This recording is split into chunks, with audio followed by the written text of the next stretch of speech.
And good afternoon. Welcome to the City Council meeting of April 22nd.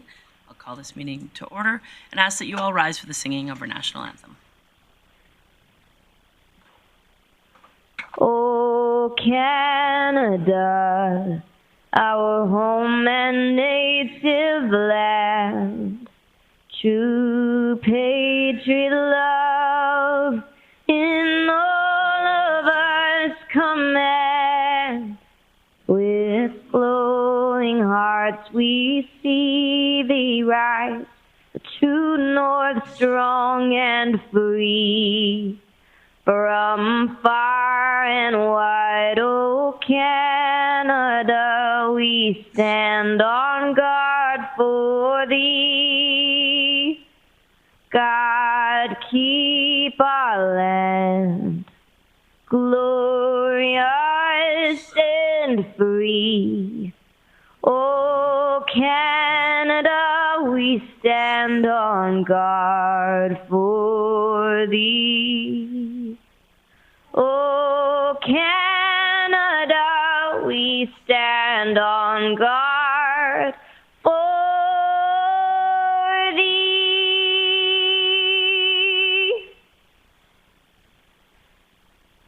Thank you to the National Film Board for the images of our country, and thank you to our very own Tennille Towns for the singing of our national anthem. I'm now going to take the opportunity to read our land acknowledgement. The city respectfully acknowledges the Beaver, Cree, Dene, and Métis people as the original caretakers of these lands and surrounding areas. We are grateful to live, learn, work, and play on Treaty 8 territory within Turtle Island, and acknowledge these lands have been home to diverse and sovereign First Nations and Inuit nations since time immemorial. Thank you for that. Moving on to the agenda, the adoption of the previous council minutes, recognizing Councillor Bressie. Thank you, Mayor Clayton. I would move the council adopt the minutes of the City Council meeting held April 8th as presented. That motion is in order. Seeing no one in the queue for discussion or debate, call the question. Please vote. That carries unanimously. Moving on to the adoption of today's agenda, recognizing Councillor O'Connor.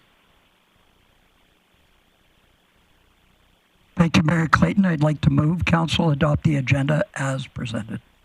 Thank you for that, Councillor O'Connor. I see no one else in the queue with additions or omissions, so I'll call the question. Please vote. And that too carries unanimously. Moving on to the delegation portion of our meeting. For those who are watching at home or online, we have a delegation portion of all council meetings. We ask that you go online. There's a really simple form you can fill out. There's two opportunities during our meetings. There's an afternoon portion right at 3 o'clock. And if we are having an evening session, which we're not tonight, but if we were, there would be an opportunity for an evening delegation session as well. For today, we're unaware of anyone who let us know ahead of time, so I'm just checking the chambers and I see no one here as a delegation.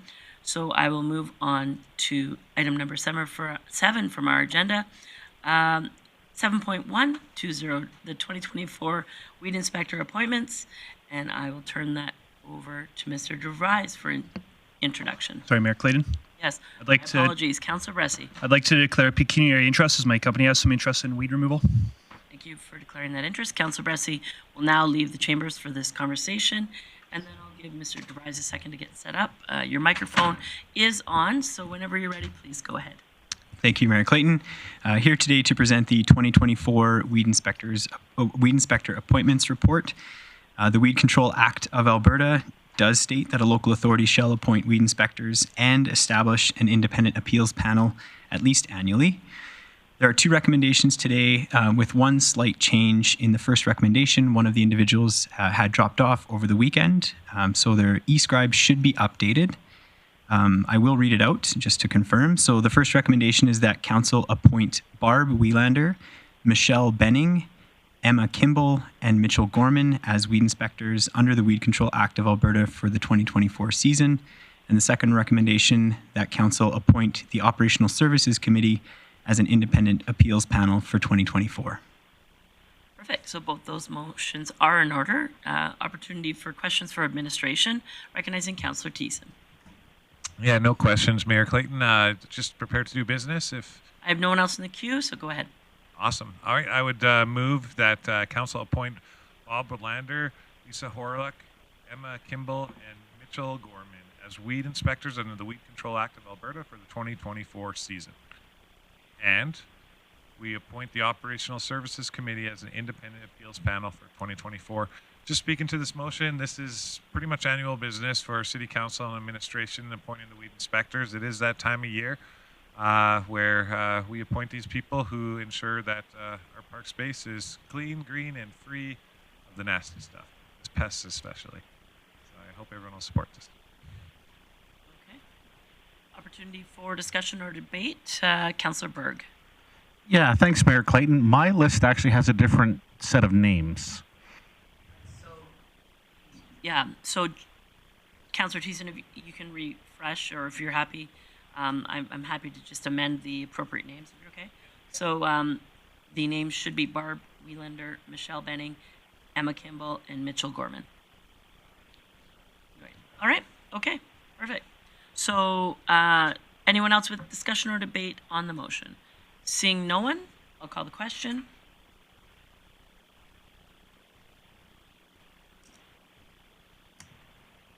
Councillor O'Connor, how do you vote? And that carries unanimously. We'll give a moment for Councillor Bressie to come back in. Thank you, Mr. DeVries. We'll move on to item 7.2 as Councillor Bressie gets resituated into his seat. And I'll turn, we're moving on to 7.2, the Grande Prairie Stompede sponsorship report. And I'll wait for Mr. Tarrant to get set up at the table. Whenever you're ready, your microphone is on. Thank you, Mayor Clayton. Here to present the sponsorship report for the Grande Prairie Stompede. Earlier this year, Council passed the renewed sponsorship policy, which had a little bit of different focus in terms of city sponsorship, allowed us, the city, to be a little bit more proactive in seeking out sponsorships and aligning the sponsors with Council's strategic priorities and values. As part of the policy, administration in consultation with the mayor is seeking out those various sponsorship opportunities within the community. This is one such opportunity that has come up. Obviously, the Grande Prairie Stompede is a long-standing event within the community, been operational since 1977, and there is significant city resident support of the event. What our recommendation is, if Council chooses to sponsor it this year, is that we provide $5,000 in-kind sponsorship through transit services. So this is something that the city has provided for the last 18 years. Is we provide a shuttle service from the city out to the park, and the value of that's about $5,000 each year. And then we are also recommending a $10,000 cash sponsorship from Council's sponsorship fund. With that, part of it, one of the needs that was identified through the Stompede this year was they operate a classroom in the dirt program where they bring out busloads of students to learn about Western heritage and some of the activities that happen out at Stompede. One of the needs that arose was for busing and getting students out there, and so if passed, part of our sponsorship would go towards that, the busing for the students. As well, though, there is in the package shows that we do get a number of other places for exposure for the city as part of the sponsorship. And with that, thank you. Perfect. Thanks for your introduction. I'll open it up to Council for questions for administration. Recognizing Councillor O'Connor. Thank you, Mayor Clayton. Mine is a comment. I feel that this is a very appropriate place to do that. Last year, as you know, it came out of our large tourism fund, and I felt that shouldn't be coming out of that fund. It should be ongoing. So I give kudos to administration for finding a solution and getting us recognized and have the funds come to them every single year. So kudos to you. Councillor Berg. Yeah, thanks, Mayor Clayton. I just wanted to comment as well that I think this is the appropriate funding source for events like this. Always happy to support Stompede. I do feel sponsorship is a much better avenue than a grant. The thing that I like is in the package, we can actually see what we're getting in return as a sponsor. In the past, and not speaking specifically to Stompede, but more around grants, we didn't always get the recognition for the dollars that we put in. So I think this is a much better funding source for events like this. So thanks for the work, and thanks for including what the city gets in return in our sponsorship package. So thank you. Councillor O'Toole. I definitely approve this sponsorship for the same reasons that were mentioned. And if you're willing and able and wanting to, I'm ready to do the business side of it. Perfect. I have no one else in the queue. Go ahead. I move that council approve $15,000 in sponsorship to the Grande Prairie Stompede. With that, $10,000 in cash sponsorship, $5,000 in kind sponsorship through transit services. Perfect. Thanks for that motion. Opportunity for discussion or debate. Seeing none, I'll call the question.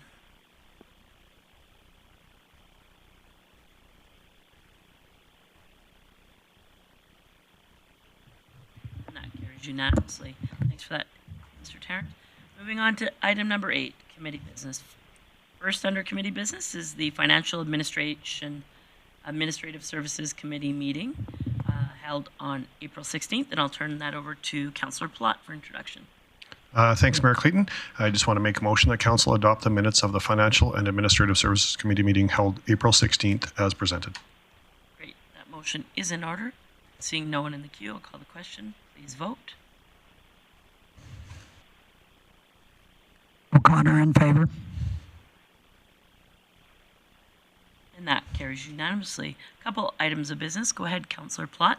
Yeah, thanks, Mayor Clayton. I'd just like to make a motion, as we had our quarterly financials reviewed at our last committee meeting, that we received the unaudited financial statements and supporting information for the period ending December 31st, 2023 for information, and approve the transfer of the 2023 operating surplus of $597,000 to Financial Stabilization Reserve.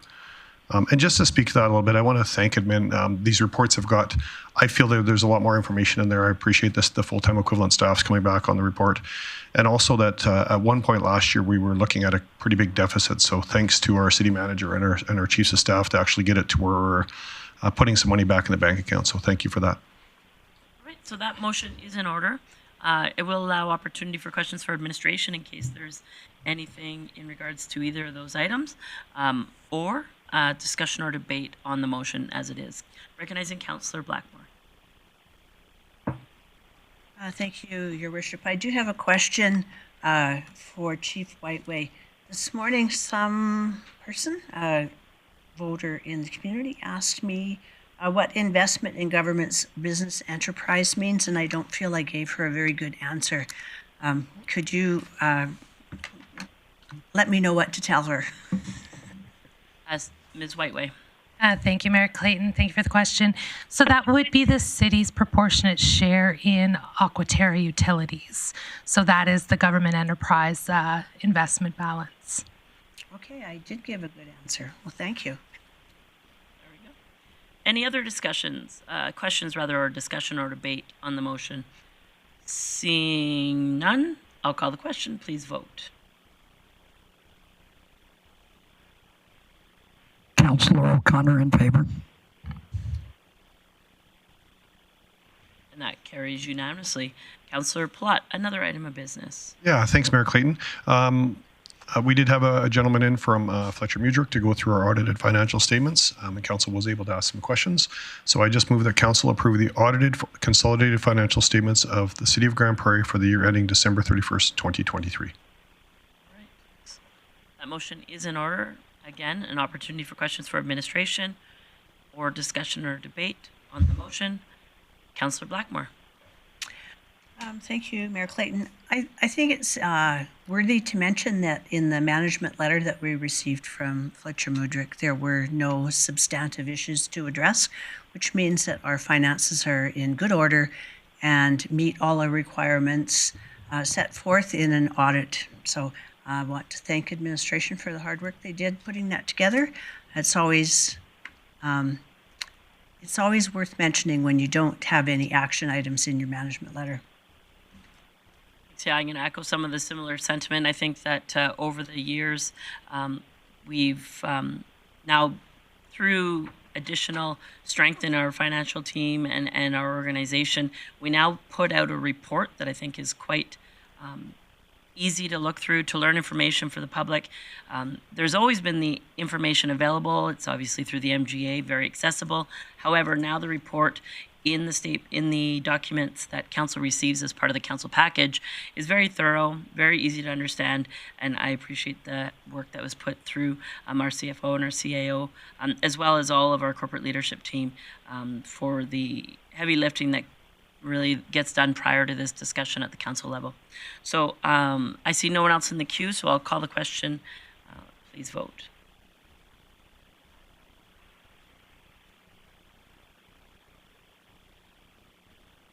And that carries unanimously.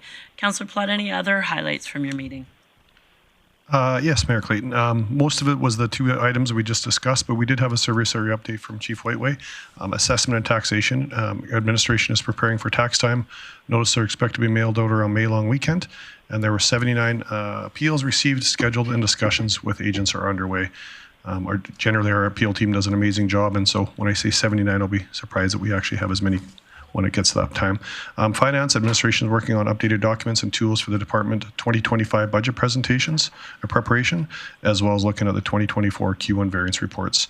Procurement, there are currently 9 active bids on the market, and administration is preparing for an annual spring bike auction held May 2nd to 16th. Thank you. I just had a question, and if you don't recall I can ask the CFO, but can you tell me a bit more information about the bike auction for those who might be watching from home? Where do they get information, and how do they purchase bikes? Ms. Whiteway? Thank you for the question. So our bike auction would be through Gov Deals, and we will put out more information closer to for the public, but yes, it's run through Gov Deals. Awesome. Thank you for that. Thanks, Councillor Plott. Moving on to public and item 8.2, the Public and Protective Services Committee meeting, also held on April 16th, and I'll look to Councillor O'Connor for introduction. Thank you, Mayor Clayton. I'd like to move council adopt the minutes of the Public and Protective Services Committee meeting held April 16th as presented. Thanks for that. That motion is in order. Seeing no one in the queue, I'll call the question.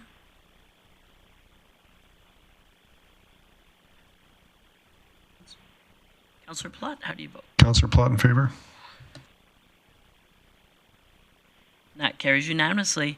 A couple items of business, Councillor O'Connor, if you wanted to continue. Sorry, Mayor Clayton. My apologies. I'd like to declare pecuniary interest again. Thank you for that. You did warn me, and I forgot on both of them. So I'll give Councillor Bressie a moment to remove himself from the chambers from the discussion as he identified he has a conflict of interest. And then I'll turn it back over to Councillor O'Connor. Yes, I think I need to pass this over to Chief Lemieux, and he's going to introduce the topic. Okay, Chief Lemieux for introduction. Thank you, Madam Mayor. So the first item is an amendment to the minimum property standards bylaw, and the change there is that we are clarifying that Foxtail, which has been a nuisance weed, and particularly in the north end of the city, is clearly listed under the bylaw. So that'll make it easier for enforcement services to deal with Foxtail issues within the municipality. And I'd be happy to answer any questions. All right. I'm going to get you to do first reading, and then we'll have an opportunity for questions for administration. Thank you, Mayor Clayton. I'd like to move council give first reading to bylaw C-1293B, being an amendment to the minimum property standards bylaw. All right, that motion is in order. No discussion or debate on first reading, so I'll call the question. And that carries unanimously. Councillor O'Connor.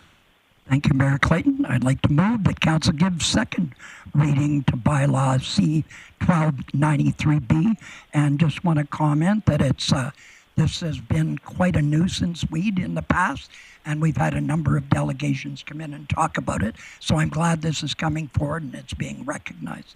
So thank you. So an opportunity for questions for administration, and this is a motion for second reading of the amendment to the minimum property standards bylaw, recognizing Councillor Blackmore. Thank you, Mayor Clayton. My understanding, Chief Lemieux, is that Foxtail is not listed on the Noxious Weed Act of Alberta, and so by adding it to our bylaw, we give our enforcement and weed inspector people more teeth in ensuring that foxtail infestations are dealt with. That is correct. Thank you. All right. Councillor Bosch. Thank you, Mayor Clayton. My question in regards to the teeth portion of enforcement services, now that this bylaw potentially will be changed, is the time period on which this happens going to be much quicker than it was last year? Thank you for the question. So through the mayor, yes. So we are aware that this nuisance weed becomes a problem very early in the spring, summer. So this will allow us to get onto it much quicker than we have in the past. Right. But we did identify that last year as well, but it seemed like weeks to months to get anything resolved. Is that process going to be quicker now that it's within our bylaws? Chief Lemieux. Thank you, Madam Chair. So I think the difference will be that we'll get started on it earlier this year. There's still a process to go through, but if we start on it earlier, it gets actioned earlier. Perfect. Thank you. Seeing no one else in the queue, I'll call the question on second reading. Please vote.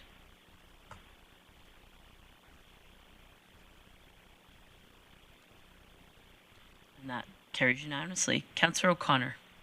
Thank you, Mayor Clayton. I'd like to move that Council have third reading of Bylaw C-1293B at this meeting. So this is a motion to have third reading here today. In order for us to have third reading here today, this motion must pass unanimously. I see no one in the queue, so I will call the question.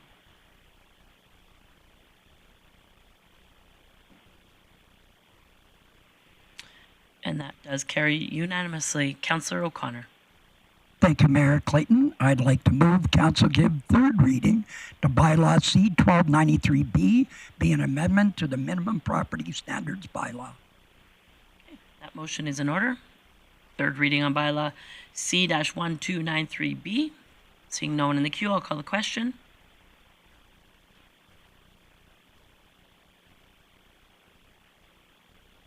That carries unanimously. Thank you for that. I will give Councillor Bressie a moment to come back in. Once Councillor Bressie's back in, we will move on to item 8.2.2, the outdoor event permit bylaw C-1405 and the amendments. Recognizing Councillor O'Connor. Thank you, Mayor Clayton. I'd like to pass this over to Chief Dan Lemieux as they have a report to present to Council. Thank you, Madam Mayor. So this amendment is to do with the outdoor event permit bylaw. So this bylaw regulates the permitting and controlling of large-scale outdoor events encompassing activities such as music events, dance, sports, food, performing arts, and outdoor festivals. These are specifically festivals that are likely to impact some of our municipal services. And the changes that we're proposing to this bylaw outlines responsibilities for the site cleanup, remediation, or repairs. It includes a rush fee for late applications and the implementing the requirement to submit all necessary documentations for the permit at least 2 weeks prior to the outdoor event. So those are the main changes that we're proposing in the amendment to this bylaw, and I'd be happy to answer any questions. All right, so before we do that, I'll get you, Councillor O'Connor, to put forward first reading. Yes, thank you, Mayor Clayton. I'd like to move Council give first reading to Bylaw C-1405B, being an amendment to the outdoor event permit bylaw. Perfect. So this is an opportunity, that motion is in order, and this is an opportunity for questions of administration. Obviously, this was at committee previously. Council has had some conversation at that point. And my apologies, we called the question on first reading, and now it's in. I moved too quickly, and I apologize for that. There we go. That carries unanimously. Now we are we are in second reading, right? I'll just check with our ledge services. It appears to be a little delayed in my e-scribe. We just had a motion on second reading, but it hasn't shown. Okay, so second reading has been approved. Now is an opportunity for discussion and debate, questions for administration, and I have seen no one in the queue, so I have a question. Chief Lemieux, it didn't record. Okay, so we're going to do that again. We're going to call the question on second reading. Please vote. Not a problem. Councillor O'Connor in favor. Something's weird. Yes. Could you read the motion one more time, please? Okay, thank you. I'd like to move that council gives second reading to bylaw C 1405B. Thank you. There we go. So now that is a motion for second reading. That motion is in order. Please vote. And that carries unanimously. Now, we're going to have discussion or debate on second reading and an opportunity for questions of administration. Recognizing Councillor Berg. Yeah, thank you, Mayor Clayton.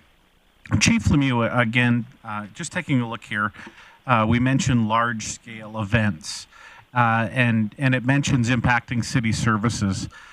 Is there a clearer way to define what a large-scale event is as far as numbers go? What my fear is that somebody may be in violation of an event and not be aware that they are. Chief Lemieux? Yeah, thank you for the question. And I may ask Stephanie Casually, our director, to help answer that question since she's worked on this file. We'll give Ms. Casulet a second to get set up, and your microphone is ready whenever you want to proceed.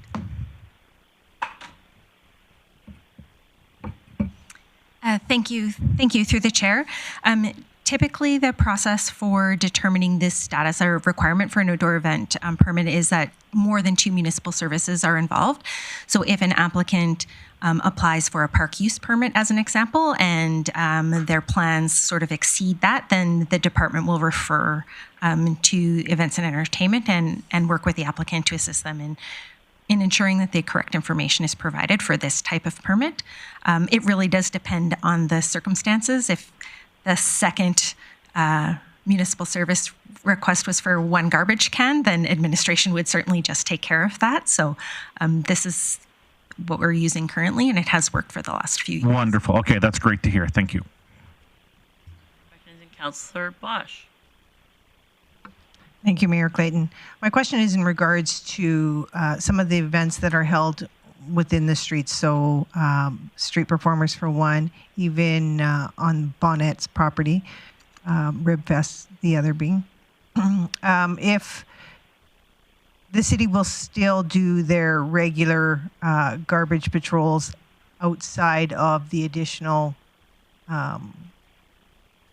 uses that these organizations may need. Is that correct? Ms. Casulet? Through the chair, if I'm interpreting the question correctly, the intent would be certainly for all the facilities to maintain their regular schedule of garbage removal disposal. There are always provisions for outdoor events where extra resources might be needed for that. So depending on the scale of the event, often that can be accomplished within the use of internal services such as parks. I've yet to experience a situation where an applicant would be asked to provide disposal bins, like a large disposal bins, in order to accommodate that. We've to date always been able to manage that within using internal resources. Right. I just didn't want any surprises. And I think we clarified that at the committee meeting anyway, but I just want to say that again. Thank you. All right. I see no other questions in the queue, so I will call the question on second reading. Nope, that's not true. I see no other questions in the queue, so I'll turn it back over to Councillor O'Connor. Thank you, Mayor Clayton. I'd like to move council have third reading of Bylaw C 1405B at this meeting. Perfect. That motion is in order. As with the previous one, this motion must pass unanimously in order for us to have third reading here today. This still is an opportunity for discussion or debate, and seeing no one in the queue, I'll call the question. Please vote.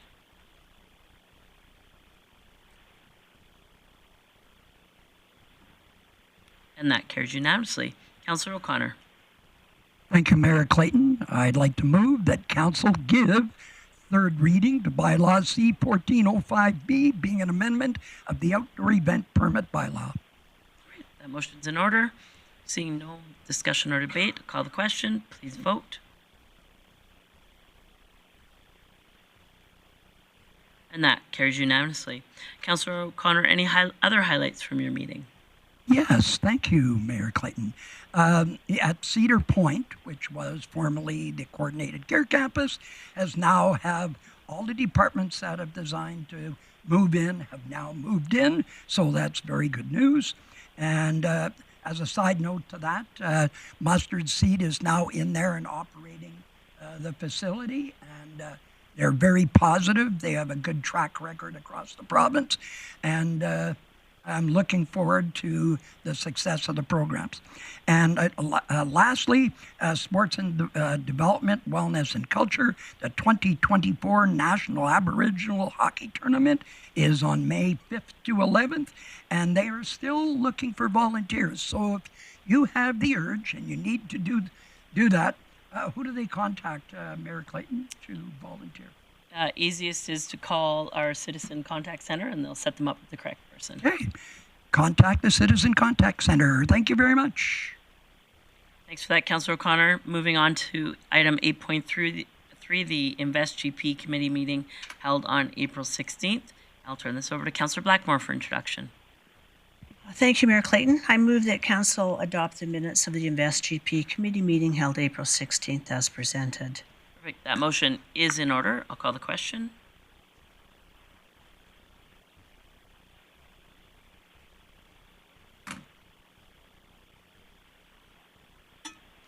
And that carries unanimously. Councillor Blackmore. Yes, the first item on the agenda is a policy written to address the Sidewalk Patio program. We've had sidewalk patios in the city in the past, but had no real policy for them to refer to when they're setting up their patios. So we are hoping that this policy will answer those questions. I expect that there may be an amendment to the bylaw, but I am going to make the motion as it's written, and we can move forward from there. So I would move that Council approve Policy 622, being the Sidewalk Patio Program Policy, and that we direct administration to draft an amendment to the fees, rates, charges bylaw to add an application fee to the Sidewalk Patio Program. And in speaking to the motion, the amount of dollars that the application fee would be is $25 per application.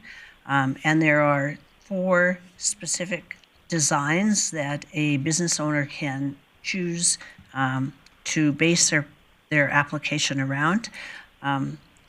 One being just chairs and tables against the building itself.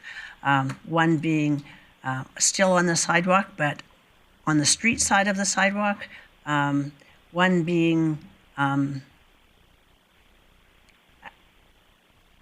the sidewalk, but using diverting pedestrian traffic onto the street using parking spaces. And then the other one is to put the patio on the street using parking spaces and keeping the sidewalk open. So those are the 4 options open. Each one of them would require a $25 application fee and a process to move forward through to make sure that they are compliant with the bylaw. And I just wanted to clarify the application fee is $100. Is it not 25? Well, that's ridiculous. Okay, not that you're speaking in opposition to your motion. That's just correct. So the application fee is $100, regardless of which outlay or which floor plan you choose to follow. Absolutely. Street plan. So there are 4 options of patios. They all currently have a process and a fee. That is true. Okay. All right, so that motion is in order. The patio policy program is in your package. It was discussed at standing committee. This is an opportunity for all of council to have a conversation, discuss, ask questions, and have a discussion on the policy itself. Then the subsequent motion will be to amend the rates, fees, and bylaw, charges bylaw if there is any changes to be made. Recognizing Councillor Plott first. Thanks, Mayor Clayton. Just a couple questions for administration for me. On the $100 fee, is it an annual fee or is it a one-time fee? Chief Glavin. Thank you, Mayor Clayton. It is an annual fee. Okay. And just a follow-up on that, thank you for that. What would be the process, and I guess is this like a normal bylaw, and that if somebody wasn't adhering to stuff, there would be fines or penalties or an opt-out that we could, and worst case scenario, if an applicant didn't do a good job with their display and their chairs and their tables, and we gave them the application and they were approved, do we have a mechanism to unapprove them, I guess is my question. Chief Glavin. Thank you, Mayor Clayton. So if they were not adhering to either the terms of the license or agreement that we have with them for a patio, or perhaps not following the regulations, the noise nuisance bylaw, as with pretty much everything, we'd always start with education, try to get them in compliance. But if they refuse to be in compliance, we could revoke their ability to have a patio. I'll pop back in. Thank you. Councillor Bosch. Thank you, Mayor Clayton. As far as the fee, I'm not interested in a fee. I think businesses doing this is exactly what our citizens want. And to hamper a fee on this, I think it's unnecessary. That's just a personal opinion at this point, and we'll see what the vote says. But my question is, in patio type 1 and patio type 4, they're very close. So I'm questioning even why there is a difference between 1 and 4. And the reason I ask, I'm thinking of a particular restaurant, for instance, who, because of what they serve, need to make sure that they have some sort of fencing or barrier so that they don't have cross-contamination. So it feels like they would be, like, are they being penalized because they need extra fencing, or is it even necessary to have a difference between 1 and 4? In addition to that, I also ask because in the city core right now, there is a sidewalk sidewalk permit, summer permit, which allows number 1 anyway. So I'm just curious why we're redoing something we already have and then to charge people for it. So a few questions there. I'll unpack it as best I can, and correct me if I didn't portray what you're trying to get across, Councillor Bosch. Chief Glavin, first question being, why in option 1 and 4 when it appears that the only difference is a fencing? Thank you, Mayor Clayton. I believe it's largely you have semi-permanent fencing option versus table and chairs that could be easily removed, taken in, or out of service. I think is largely the differential between the two. And I guess that would be the answer to question 1. Question 2, as I recall it just being that the Downtown Association has a permit that facilitates sidewalk sales and other things right now. I'd have to defer that to our city solicitor if they're able to better articulate what our position would be on that. Mr. Freeman. Yeah, through the chair. So the Downtown Business Association is in possession of a permit issued under Section 41.5 of the Traffic Bylaw. It relates to sidewalk sales, seems to speak more to the activity as opposed to the placement. If you look at Section 64 of the bylaw, it says a person shall not construct or cause to be constructed, erect, or place any installation or device which upon a sidewalk. So that's more to do with the placement of things on sidewalks as opposed to the activity of sales, so to speak. So activity of sales already approved, placement of things on the sidewalk, construction on the sidewalk. Obviously, patio install would involve that. You'd need a permit issued or with reference under Section 64. So it is a separate process with regards to that. Can I ask him a question? Mr. Freeman, as far as my understanding, for the last 20 plus years, the permit that the Downtown Association does receive includes bistro-style tables and chairs, merchant tables, and racks, for instance. Are you saying that they wouldn't be allowed to put tables and chairs under that permit any longer? I think there's a process improvement that's being proposed here to kind of further regulate patios. So I can't really speak thoroughly with regards to past events, but I know that with this process improvement, we'd have the regulations as set out in this briefing note. So maybe, Councillor Bosch, I can help you here. So to clarify, there currently wasn't a process in regards to patios. The downtown had an agreement with the tenants that are in the CC district, which was the only sort of policy in place. So this policy is a citywide policy for year-round patios, summer patios, and administration is recommending 4 types of possible considerations, as well as an amendment to the process. So an application, as well as a proposed fee. And so I guess the question for Mr. Freeman, possibly to help you out here, is would any existing agreements with the Downtown Association and their members override an existing policy if approved today? Or sorry, override the new policy? How would the conjunction of 2 different policies work? I think they're, through the chair, the two would be compatible, not inconsistent. Does that help you, Councillor Bosch? It doesn't really help me. I'd like to actually know the details fully. Either they're allowed to do what they've always been allowed to do without being charged additionally, or there's a new process which they may be impacted by being charged, or have to, send in site plans and things that they've never had to do in the past. So to clarify, right now, if this policy were to be approved as proposed, it would override any existing agreements, and the expectation would be for Downtown Association members and businesses to fill out the application on top of any agreements that you currently have in place with them. And so this policy is being put forward for various reasons: liability, process. It impacts parking stalls in some situations, access for pedestrians, etc. So I don't think, though, if I recall correctly, at the standing committee meeting, there was a discussion, but maybe Chief Glavin or Mr. Freeman can clarify.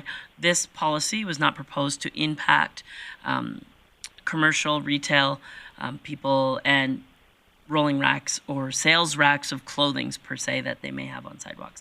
Is that correct, Chief Glavin? Thank you, Mayor Clayton. That's correct. Okay, well, I certainly don't want it to impact for someone to have a seat beside the front of a store either. That makes no sense in my mind. So for me, I can understand option 2 and 3. I'm not in favor of option 1. Okay, so a couple recommendations, because I do have a full queue. If you'd like to amend the motion as it is to remove option 1, that's an amendment that would be okay. Awesome. I would like to amend that option 1 be taken out, as well as the fee.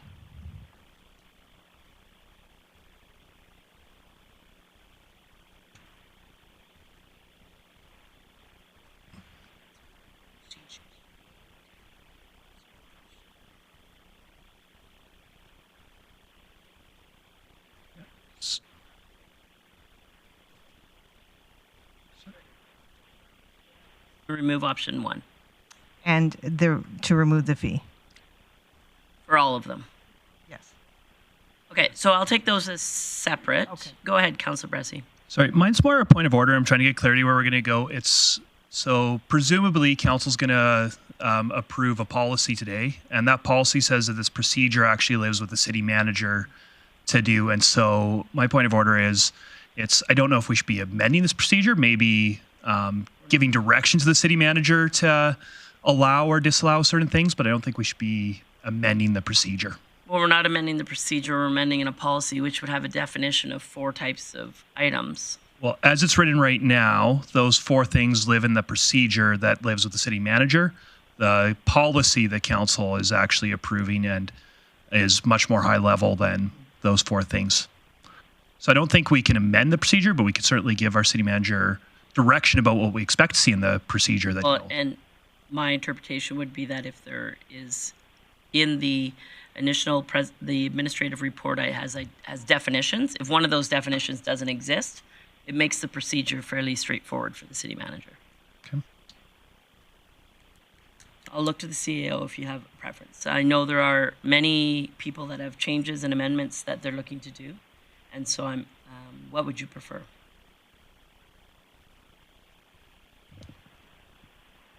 Some of it is the order of magnitude. If it's an amendment on an amendment on an amendment, it would make sense for administration to get some direction and come back with a comprehensive policy. Then we can affect the procedure. So I'm a bit at council's will here. If it's straightforward and we can just amend the procedure, the policy, we can do that. If it's more extensive, it sounds like we should get some direction and come back with a fulsome report that council can consider at a future date. Okay, so addressing your proposed amendment, Councillor Bosch, I'll just speak personally to that, and maybe that will help you draft your intent here. Personally, I don't see an issue with option 1 or 4. I do see an issue with a fee on option 1. Option 4, I think, is fairly substantially more than option 1, with potentially permanent fencing, etc. So I think there should be a significant process, and there is more work required in option 4 than 1. I would be supportive of an amendment to remove a fee to option 1. I still believe that a process is okay. For people to put in an application saying that once in a while they might put out tables and chairs, and it's good for an entire year, I don't think that's the end of the world. I think it could be really easily done administratively, and it just gives the city understanding of who's doing what. It also gives them an extra layer of security and safety in regards to liability. They have a program in place with the Downtown Association, and they also have an application in place with the city. It's really quite simple. Do I think there should be a fee on that option 1? I don't think so. But if you are hoping to have a discussion with council in regards to significant changes, then I would suggest maybe, depending on how my other councillor conversations go, I think that there's other options for you if you want to see larger changes to the policy. Okay. For me, basically, option 2 and 3, I totally understand the amount of work that goes into something like that. And I can even understand for 4 if it isn't going inside nightly, if there has to be a process. I still think $100 is too much, but I'm open to that. The one I have major concern about is option 1, and I think that that's taking away from small local businesses that just want to put out something that is comfortable for their patrons. And I don't understand why, decades and decades of a process all of a sudden has to be put into a policy, and people are just going to be misunderstanding what they have to do all the time. So yeah, number 1 is the one I have the major issue with, and the policy with, or the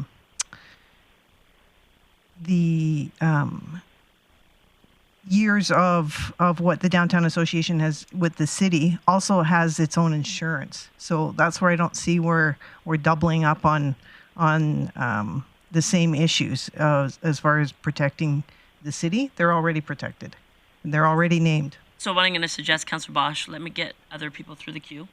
I'll come back to while you think about what an appropriate amendment might be. But I'm just going to have some other discussion, and debate with other people in the queue. Councillor O'Connor. Thank you, Mayor Clayton. Excuse me. I have a safety concern under option 2 and option 3. If you take a look, that is, as patios can be developed on a platform that is level with the sidewalk or placed directly on the street. So in the diagram, it shows the dark shaded line where the 2 upper tables are, and then there's a ramp going down, and there's a fall hazard between the upper tables and the lower tables. So I think that needs to be clarified, that if you're going to have a platform, it should go on the street, matching the sidewalk, so someone who is sitting in a chair doesn't lean back and fall onto the street side. So I think it needs to be level. And in the same with, and it does say it, said business owners are responsible for supplying a boardwalk, sidewalk structure, or a safe rerouted pedestrian walkway, depending on the curb height or people for all accessibilities. So it needs to be at the same level so there isn't a trip hazard. So that's the only concern I have. I think it's addressed partially in 3, but not in option 2. So, okay, so that's your discussion. Do you have a question to get? Yes. Is there a consideration of clarifying this so that it's safe for pedestrians? Okay, I'm going to give Mr. Johnson a moment to come forward. Sorry, Mr. Chief Glavin, unless you, okay, thanks. Your microphones are on. If you could, once you get set up, if you could take Councillor O'Connor's question, please. Thank you, Mayor Clayton. I was paying attention to the conversation and I didn't really catch the exact question, but in general, these diagrams are conceptual and the exact details are going to be fleshed out on a site-by-site basis. As noted at the committee meeting, our intent is to use discretion to allow good things to happen and prevent bad and unsafe things from happening. So we don't have exact scenarios for every option listed, but we will ensure that everyone's interests are maintained. Yes, I hope that answers your question. I appreciate that. But when you take a look at option 2, it shows a ramp going down to the street, and there is nothing separating the upper 2 tables from the bottom 2 tables, and there's a trip hazard because the curb makes it a trip hazard. So just to be clear, it's a concept, and Mr. Johnson, each application will be dealt with individually on, obviously, with having safety in mind as well as mobility, correct? Correct. Thank you, Mayor Clayton. Don't take that as an attack. It's an observation. Thank you. Thank you. I have a point of order, Mayor Clayton. Go ahead. Do we not have a motion, an amendment on the floor? We have a motion. Is that what you asked me? But not an amendment? No amendment. Okay, so I thought we had an amendment and was wondering why we weren't discussing the Going to come back amendment. to that after other questions. Okay. Councillor Platt. Thanks, Mayor Clayton. I just want to echo Councillor O'Connor's. Love the idea of 2 and 3. I think this is a great option, but I am concerned that we're very, very worried about accessibility in our community, and we're going to have ramps and potential tripping points. So I can appreciate we're going to do as one-offs, but I think that this needs to be more. If I could offer, and maybe administration can come back with that, but I don't think if these aren't leveled, I'm not really a big fan of moving ahead with them. I think there is a significant issue for trips and falls, especially the amount of traffic. I just need to confirm who. I appreciate Councillor Bosch's comments about that, but is the sidewalk and the street a city asset or is it a downtown association asset? I'm not sure who takes that one, but. Mr. Johnson, go ahead. Thank you, Mayor Clayton. It's city-owned property, and that's the entire point of the program is that they're using city-owned property, and in order to do that, you need to have a license agreement. And that's why administration was proposing that all options attain a license agreement. So I 100% agree with that, and I 100% agree with the $100 fee. I don't think that it's incumbent on us as a city to let retailers do whatever they want. I like that they've got some ability downtown.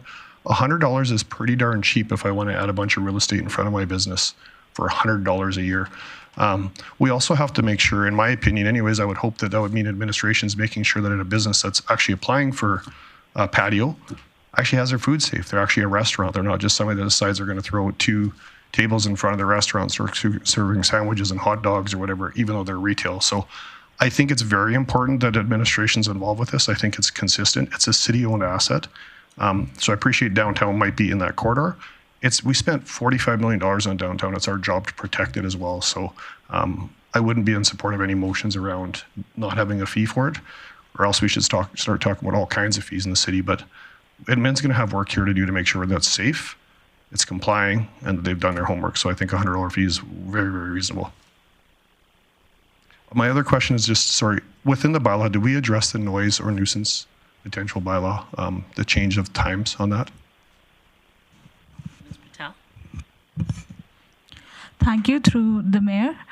The procedure does not speak specifically to the noise and disturbance bylaw, but it has a requirement that states that applicant must follow all the requirements and parameters laid out in the license of occupation as agreed by the city solicitor and the planning and development department. And it specifically, the license of occupation would specifically say that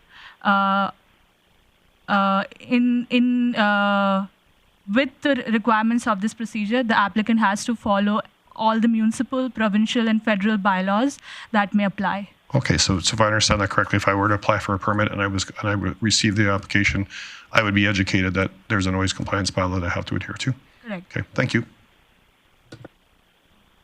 Councillor Blackmore, I still have you in the queue. Is that from before? If not, go ahead.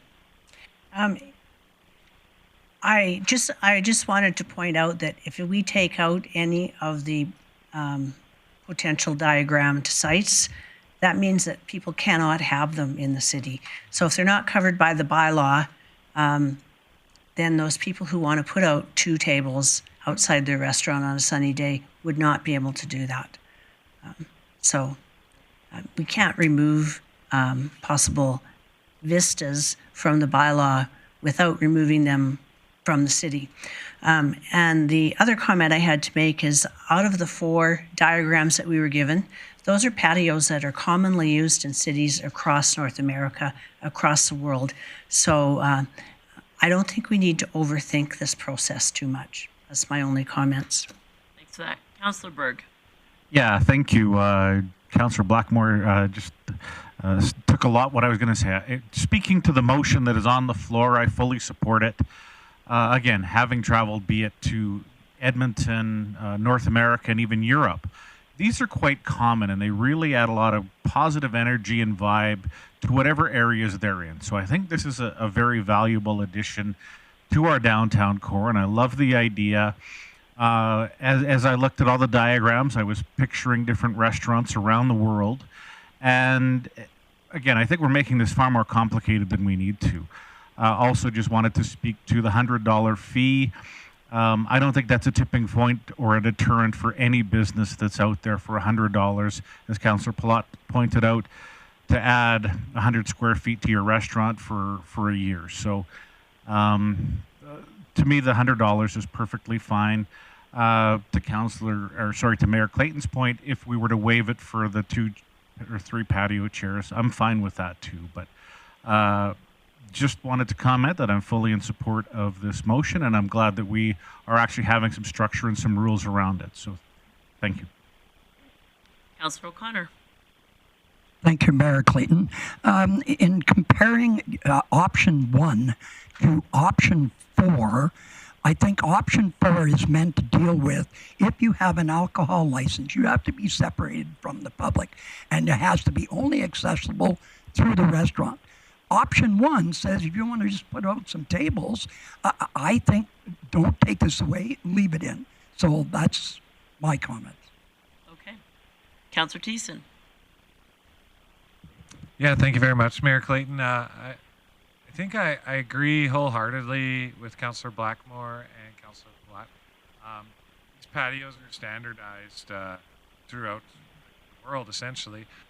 What I've seen as far as how they lay them out, especially when they go in the streets, and typically of how administration has laid it out in the diagram for option 2, is you usually have a full platform, so there's no rampway in there. Part of my concern with approving this as it is, just as the procedure portion of it, is it states on option 2, parklet patio, requirement A, patios can be developed on a platform that is level with the sidewalk or placed directly on the street, right? So I think that language needs to be cleared up. I know we're not amending this, but when I think of the asset that is the city streets, when you're dragging tables with metal feet on the bottom of it, which most of them have metal feet on the bottom, you're going to scratch and chip up the asphalt in those parking spaces, which means that we're going to have to replace that eventually if we just allow them to place it flat on the street.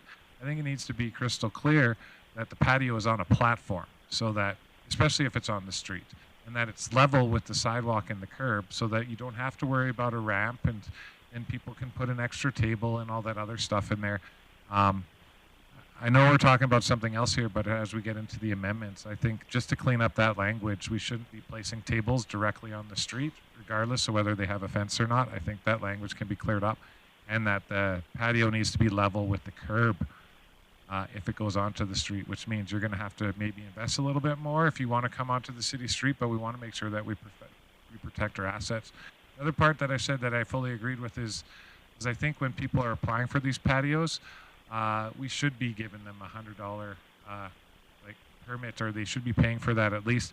It costs our administration staff time to come down and inspect the premises to make sure that everything's there. At the very least, it's just paying for the city doing business. So I'm okay with the fee, and I think we should clean up the language a bit, and definitely not be putting tables directly on the street. Councillor O'Toole. Thank you very much. For the last few years, Laurel's had a outside sidewalk, and it worked out good. People that were disabled, wheelchairs, walkers, I've been in there, sat there, and they used it quite well. So does Tito's, and Laurel's was on the sidewalk as well as the street, and Tito's was just on the street. So I think the system we got works good. Now that we got it on paper, that's great. The $100 fee, I think they should be paying it. End of story. Thank you. Councillor Bosch, did you want back in the queue? I don't see you. The wrong one, sorry. I do, thank you. I guess my concern is particularly with number 1, and I see this now. I understand. Thank you to Gladys or to Councillor Blackmore. That is true. I don't want it taken out because I do want people to have the ability to have little picnic tables and chairs or bistro sets. My issue is many businesses within the core and outside of the core, not as many, but some, who put out, flower pots and, suitcases to sell and all kinds of tchotchkes with their little bistro tables and chairs. Is this impacting them? They're not necessarily a restaurant, but this feels like they're going to be charged $100, and they're not even a restaurant. They're a little business who wants the public to have the ability to sit around and have a pop or an ice cream or a muffin that they got next door. So it doesn't fit in with what we already have. So I'm looking for something to allow what we have going on in the city, downtown or not, to match what's here that is strictly for restaurants. Councillor Plott. Just to speak to maybe Councillor Bosch and maybe Admin can clarify. I think the difference is this is public land. This is city-owned land. Most of those other things are on private lease land. It's a private sidewalk. It's a private parking lot. So it's a very... I think she's talking about downtown. I'm exactly talking about downtown. But downtown is the land as soon as you open your door is city land. When you're in a strip mall or other environments that people are doing that, when they open that door up, they're actually still on the private piece of land. Well, you're assuming that the permit isn't in accordance with a bylaw that is already out there, which it is, and with insurance. No, and this is about. I guess this is about patio today, though. I don't. If there's something being discussed about whether somebody can put retail out, that's a totally different. But an environment of a patio thing, it's a food service business. It's a liability industry. So I think that what we've got in here is good process. I don't think it's a bad process to have that. I'm more just, I think, was more saying from my perception, what I'm hearing you say is when you're comparing apples to apples, you're comparing public to private land. This is our land. This isn't a lease space in a strip mall where somebody decides to try to put out something. That's between them and their landlord at that point. And that's maybe the difference on this. Yeah, I'll just chime in here. I actually disagree, but I think that we've created an atmosphere downtown that has some benches, some seating arrangements. I think that there are local businesses downtown that are putting out tables and chairs just to create more of an atmosphere downtown, not to sell more food, just to really create a community downtown for comfort in the summer, to get a place to sit down. you buy a bottle of pop at one vendor and you walk down and you have somewhere to sit. Creating an atmosphere downtown, I don't think, is really a capital sort of, you're not capitalizing that opportunity, is creating an atmosphere. I do believe that if people are setting up patios that enhance their business where they can sell more product because of the fact they have a patio, then it makes sense that we're processing an application and collecting a fee. But when you are a group of retailers in a downtown, in an environment, trying to create an atmosphere and a better experience, I think those are two different things.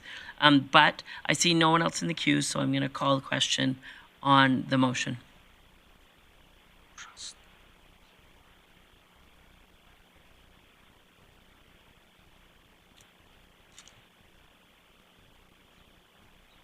Councillor Plott, how do you vote? In favor.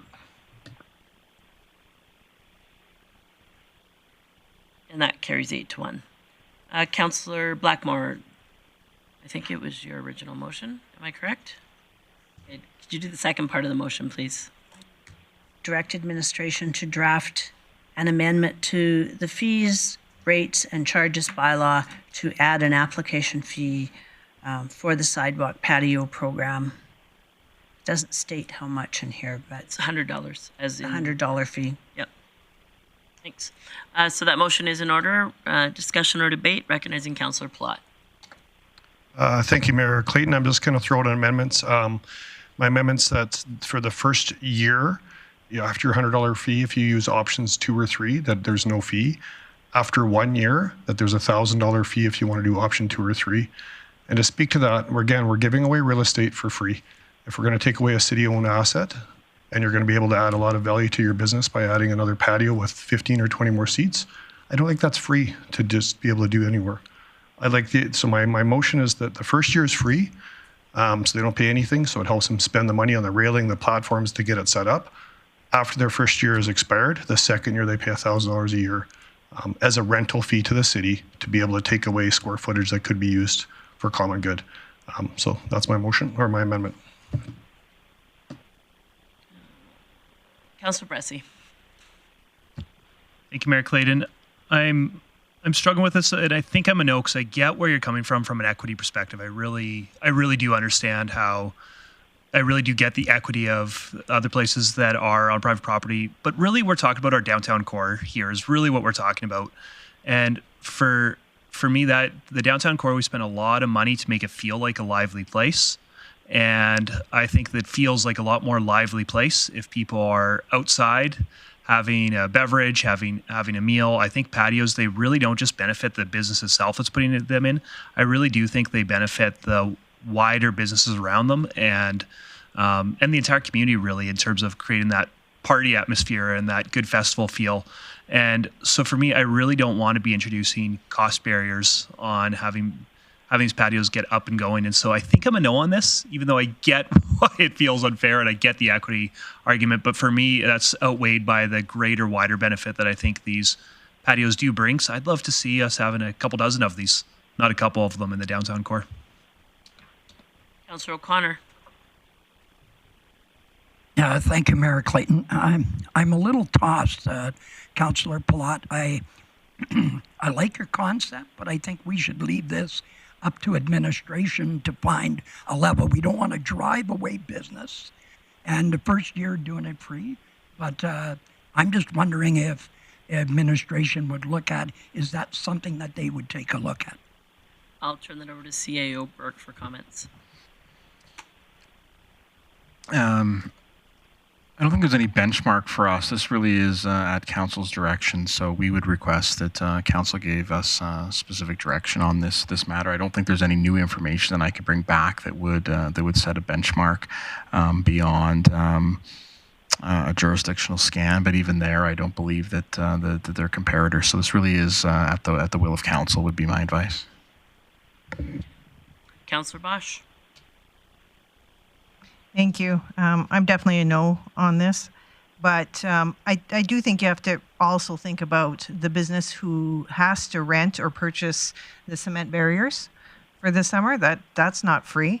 The money that they have to put in extra staffing into tables, chairs, any kind of safety provisions that need to be done. So this isn't just a freebie.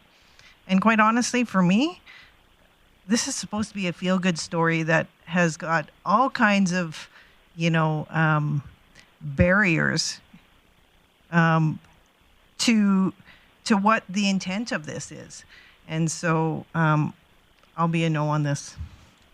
Councillor Blackmore. Thank you, Mayor Clayton. Well, it's true that the city owns the sidewalk and owns the street. It's a bit of a quid pro quo because we also ask those businesses to clear snow off that sidewalk that belongs to us. We ask them to keep the frontage of their stores clean and free of garbage and to keep pathways clear. And so it is not comfortable for me to say, yes, and in addition to that, we are going to charge you rent for using your sidewalk. So I'm a no for this particular amendment to the bylaw. It's not something I'm comfortable with. Councillor Thiessen. Yeah, thank you very much, my beloved mayor. You like that, eh? Yeah, no, I'm gonna, all good points here in opposition. I think I'm inclined to lean towards Dylan's part of the argument, though, that really what we're trying to accomplish with the investments that we've made in the downtown core, and even by creating this sidewalk patio policy, is we're trying to improve and bring the community to the core of our city and support our local small businesses who have invested money, who will invest money into these patio programs. They have a lot of money going in. For me, I like the $100. It's a small stipend, and just to ensure that they're paying for our city staff's time to just come and check it out. But by doing this, you're adding density to the core simply by adding that ambiance and that atmosphere of a nightlife. If you go downtown and you can see some of your friends having a couple pops on the patio outside, you're going to stop and say hello. Like, it's going to draw more community into the place, and I don't want to inhibit a business's ability to not only make money for themselves, but to really draw the vision of what council over a decade ago saw the downtown to be. So I want to continue down this path, and maybe in the future we can entertain that if these start getting out of control. But right now, I just want to get them started. So I'm fully in favor and opposed to your motion. Thanks. I'll just say I too can't support the motion. If you were to say that you were going to give a break to the people that bought assets like tables and chairs to make the experience downtown more comfortable and remove the fee for them, that would make sense to me. I think that when we have events such as street performers and tenants want to put out tables and chairs to create a larger opportunity for rest and atmosphere downtown, I don't know why we would penalize them by making them fill out an application and charge them $100 to have a better experience downtown. But that aside, the current motion to increase that to $1,000 will really kill the intent that what we wanted to achieve with the investment and the enhancement downtown. So I can't support that motion. Councillor Plott to close. Thanks, Mayor Clayton. I didn't think this was going to be a passing motion, but it does concern me that we're just okay with just giving away our streetscape. And I appreciate that we think this is for another good. I personally don't like the idea of us just giving away our land for free. I really don't. I mean, this is the cheapest. If we give them $1,000 a year, we're charging about $5 a square foot. So it's the cheapest real estate in Grande Prairie. So I'm a little concerned that we're okay with just dismissing it's $1,000. I also want to point out that anybody that's going to look at options 2 and 3, if they're going to build a level ramp and they're going to build that up, they're probably looking at a $5,000 to $10,000 investment to do this properly. I don't think we're asking a whole bunch to say, hey, this second year we're going to start charging you $1,000. But I'll leave it at that. I don't think this is flying, but appreciate you listening out. The question on the motion. My apologies, on the amendment on the motion. So if you want to clear the queue again, please. My apologies. So we're going to vote on the amendment. Call the question on the amendment.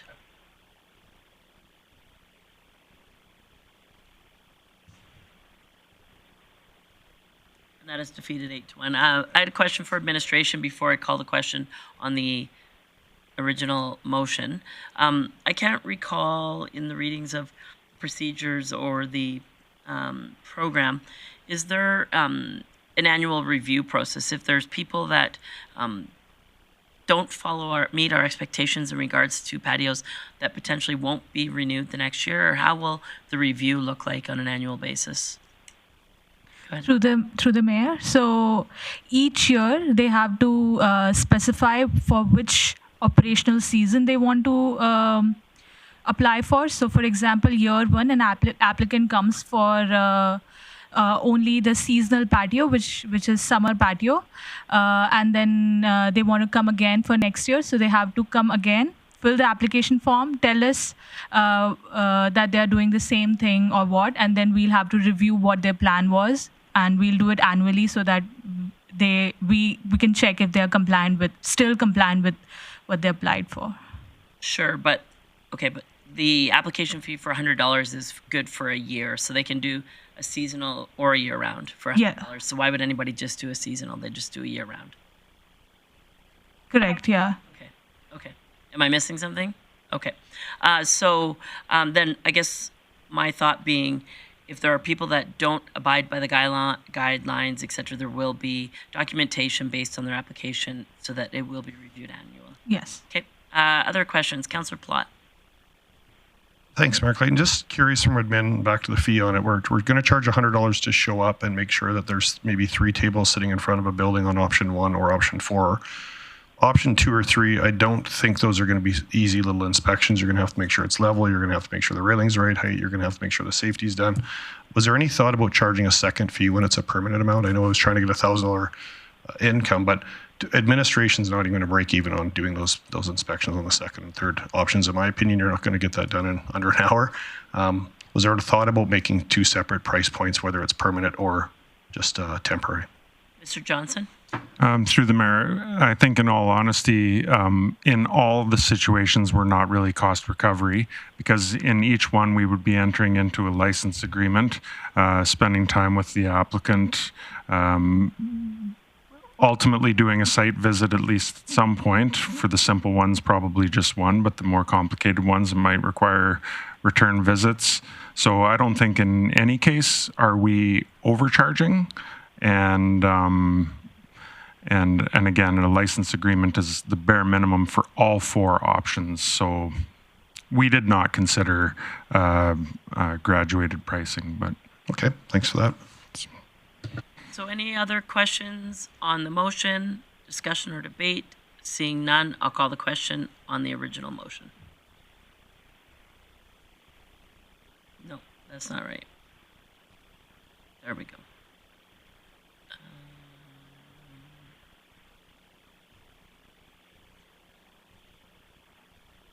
So on the motion that's on my screen, I vote in favor. The motion that showed up in my e-scribe, I don't. No, actually, this is not accurate. The motion should be as in the package. The amendment wasn't approved, so the motion should be to direct. Okay, my apologies. The money wasn't there the first time, that's why it threw me off. Okay, so call the question.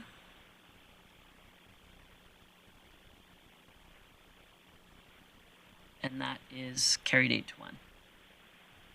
All right, so we are moving on, and we are now on item number 8.2.3, Councillor Blackmore. Thank you, Mayor Clayton. This motion is to amend Bylaw C1393A, which is the business license bylaw for retail cannabis stores. The amendment would be to change the required hours or the optional hours of business for a retail cannabis store to match that of which the province already legislates. When cannabis stores first became legal in Grande Prairie, there was some concern that maybe they should be operating on reduced hours than other retail stores in case there was issues with cannabis sales. That never materialized, and so it seems reasonable that we open the hours up to match those legislated by the province. All right. Is that good? Introduction. If you wanted to go ahead, So I guess I should read that motion. You're right. I move that council give first reading to bylaw C1393A, being an amendment to the business license bylaw. All right. So that motion is in order. No discussion or debate on first reading. I'll call the question. Please vote.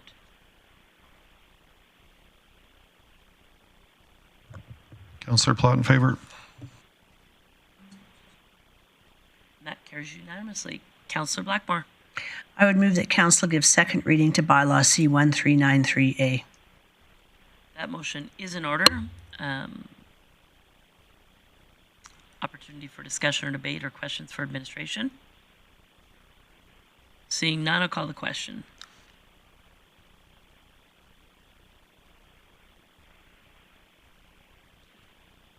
That carries unanimously. Councillor Blackmore. I'd move that council have third reading of bylaw C1393A at this meeting. Motion is in order. In order for us to have third reading here today, this must pass unanimously. Seeing no one in the queue, I'll call the question.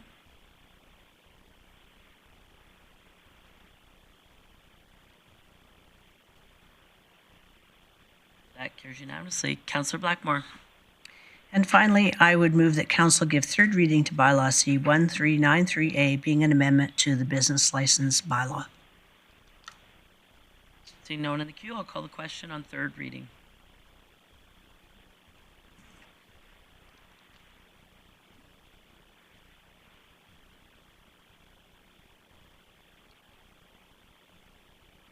And that carries unanimously. Moving on to item 8.4, the Strategy and Communication Services Committee meeting. Can I get highlights? My apologies. Councillor Blackmore, any highlights from your meeting? I realize that maybe I don't deserve them, but Feel free. My apologies. Highlights from the Invest GP Committee. Economic Development. We saw administration attended the Economic Developers of Alberta Conference, which celebrated 50 years of economic development in the province. From March 11th to the 28th, we saw 17 new business licenses being issued. 11 of those were commercial and 6 were home-based. Employer applications previously qualified under the Rural Renewal Stream program are being reviewed to meet new provincial regulatory requirements, with 154 employer applications in process, bringing available qualified positions to 130. The city will have a booth at the upcoming Chamber Trade Show, which is April 25th, and that will be held at the Jackpot Grill. Under investment attraction, the City, County, and MD will have a booth at the Canadian Hydrogen Convention, which starts tomorrow in Edmonton. The City is partnering with the County and MD to host the SiteLink Forum in mid-May, and the Peace Energy Show hosted by the Grande Prairie and Region Chamber of Commerce will also take place in May. Under events and entertainment, the Bennett's Energy Centre ice plant has been shut down at the conclusion of the Storm Spring Camp, and ice removal has begun. Actually, it will begin tomorrow. Food and beverage revenue from Bennett Centre is up 55% in Q1 of 2024 over the same period last year, and that's due both to increased event bookings and focus on event specialty beverages. Upcoming events include a number of high school graduations, Mini Pops Kids on May 24th, Dinosaur World Live on May 26th, Stompede Bust Out on May 28th, Pride Society Rainbow Bright Teen Dance on May 31st, and Party in White on June 1st, and Queen Tribute June 3rd, and the Grand Gathering Gala, which will be held June 15th, and Canada Day, of course, on June the 1st. And that concludes my report, Mayor Clayton.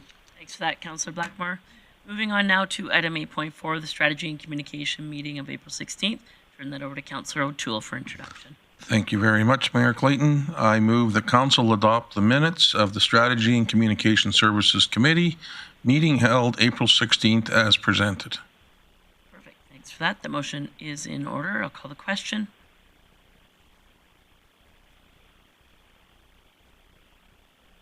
And it carries unanimously. Councillor O'Toole, you had one item of business today. Yeah, I've got council approved policy 128 being a public engagement policy. The information is in our e-scribe, but if you're looking for someone to speak about it, Mr. Chief McCracken, would you be able to continue with this? Thank you, Chair O'Toole. Yes, this is a recommendation for council to repeal our current policy, which is policy 118, as it's well over 10 years old. We did take some steps based on that, starting in 2022, to look at that policy and make revisions to modernize it with language that includes Indigenous elements as well as additional elements. So we did a research through some other comparative municipalities and also looked at the standard of the IAP2 model, which is included in your package as well. So with that, we are making the recommendation to update. There was a number of substantive number of recommendations that were required. So that is why we're recommending that we repeal policy 118 and approve a new policy 128. That's exactly what I was going to say.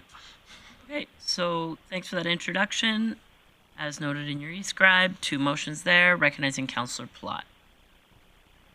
Thank you, Mayor Clayton. Thanks for the introduction on the information that we received. I'm just curious when I go in the package, under the public engagement framework, as I go through that, there's a section that says the steps of it, and section 2 is define objectives and identify the level of engagement. What I couldn't, maybe I missed something, but I couldn't find what that meant when I looked through it, like police act review versus are we going to put in a new park in an area of town, like just to try to get a sense of that. Thank you. Through the chair, I'll ask Director Cooper if he wouldn't mind stepping up, as he is definitely the expert in this field. Give me a moment there. Your mic is on when you're ready, Mr. Cooper.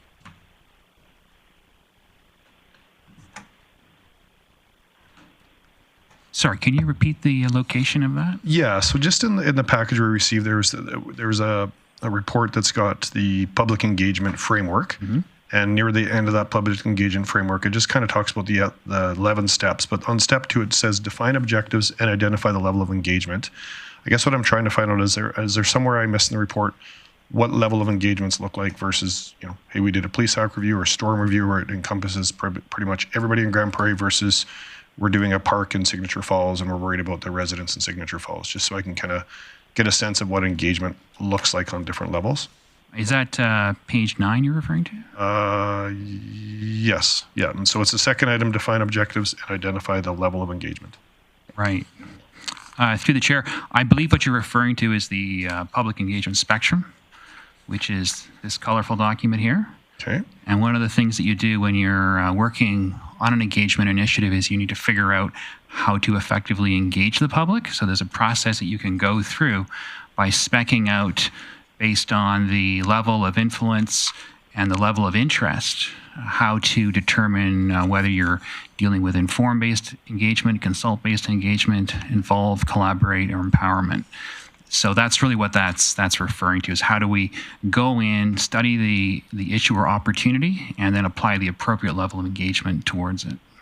So I guess further for me is more of those seem like all nice buzzwords, but on a stormwater utility or police act review that affects everybody in the community, do we have a blanket on those? We do mail outs, we do radio advertising, we do billboards, we do a plethora of things to inform the community, or do we do an engagement, see how many people get involved, and then decide the level of engagement? Like one of the things since I've been on council is we constantly hear about engagement levels, but when we have really high level engagement that's going to impact could be everywhere in the community. I guess for me, I was wondering if there was a framework that we just go in consistently knowing this is going to have a budget of a certain amount because we want to make sure everybody in the community knows about it, versus hey, we're doing a land use amendment change in one area of town. So I appreciate where there's a lot of thinking going into it. I guess for me, I was hoping somewhere in this that I would know specifically when it's a blanketed engagement that's going to affect 30% of the population or more, this is our process. We're going to do a certain level of engagement and there's a budget behind it. So I just didn't see that in the paperwork or any of the documentation here. It seems like when I read it was more of a, we'll decide on the case of how we're going to engage. And I guess for me, when we know there's really high level engagement pieces, I'd kind of like to have a strategy before we go into those. And I'm just wondering if you can speak to that. Yes, so through the chair, every engagement opportunity would have a strategy behind it. And depending on the, what I might say is the level of interest or controversy surrounding it, it's going to likely, if it's high, push it up that spectrum. And so once you get into, say, involved or collaborate-based engagement, not only are you using a number of processes designed to really get a deep understanding of where the public is, there would be a very strong supporting communications and marketing initiative to draw as much attention and people into that process as possible. And that would be done on two levels. One is to obviously get turnout, and the other is to make sure you're not polarizing the discussion on one side or another. You want to try and get a neutral line of input by getting as many different perspectives into that conversation. So the awareness and the promotion of it is certainly important. But starting from scratch, you need to, again, weigh the level of interest against the level of influence to determine, which is the appropriate method. And that really depends on the issue you're dealing with. So I'm struggling with that a little bit. I guess for me, talking to my council colleagues, I would feel like, with a policy this big that we're going to come out with, I'd like to have some certainty that there's a base mark level of expectation on what engagement looks like before we go out and try to do frameworks on it and what that looks like after. The Police Act review affected almost everybody in our community. And when I read this, it feels like we're going to do some consulting, we're going to come back and we're going to figure out what that looks like. I guess for council, we got beat up pretty good on that one. I would have liked to know going into that what the process actually looked like. We're going to do mail outs, we're going to do billboard ads, whatever the marketing behind it. And when I read this, I guess for me, I don't feel comfortable when I read this that would have addressed that concern for me. So I'm a little bit indifferent on this one right now. I like that we're updating it, but to be honest, for me, I was hoping it would have a little bit more teeth, that we'd actually see levels of what engagement will look like depending on the scale of severity to our community. I think we know going into some of these decisions the level of severity on them. I don't know if we necessarily have to go to the community to ask, hey, do you think the Police Act review or a stormwater review is a big level of severity? I would think that we would know that going in, and I would have thought we would have put our plan forward based on that. And when I read this, I feel like we're going to do that and then see what the plan looks like afterwards. So I have concerns that we might be in a similar spot on some of these high level engagement pieces that we've already experienced in the past. Thanks for your comments, Mr. Burke.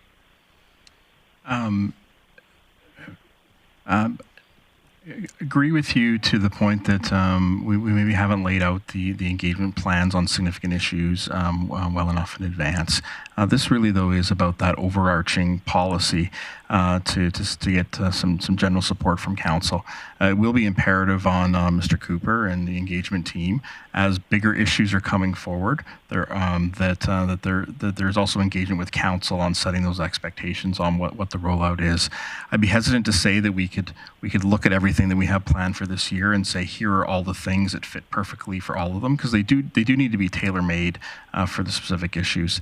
On those larger ones, it would be a commitment from administration that we'll make that as part of the package as we're bringing those issues forward, that the tailored engagement plans are included, because there isn't a one-size-fits-all for all of these.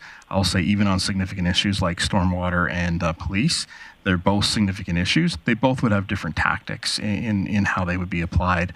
So I'm hesitant to say that we know all the answers and want to set that benchmark right now. This really is about the overall policy, but also incumbent on us to bring get that direction from council at the front end of those projects, not as we're into them. Sure.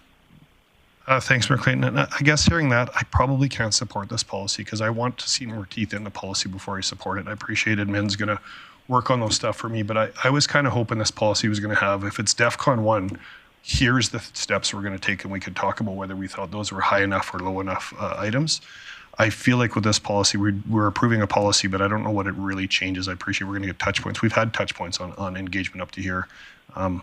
So I'm struggling with this one, to be honest. At this point, I don't know if I'm supportive of it. Councillor Berg. Yeah, thanks, Mayor Clayton. This was one that I had significant issues with, possibly in a different lane though. But I'm not on this committee, so I didn't engage, but I was certainly listening.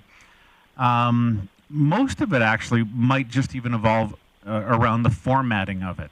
To me, I was expecting more of a rule book rather than a simple grid system with bullet points.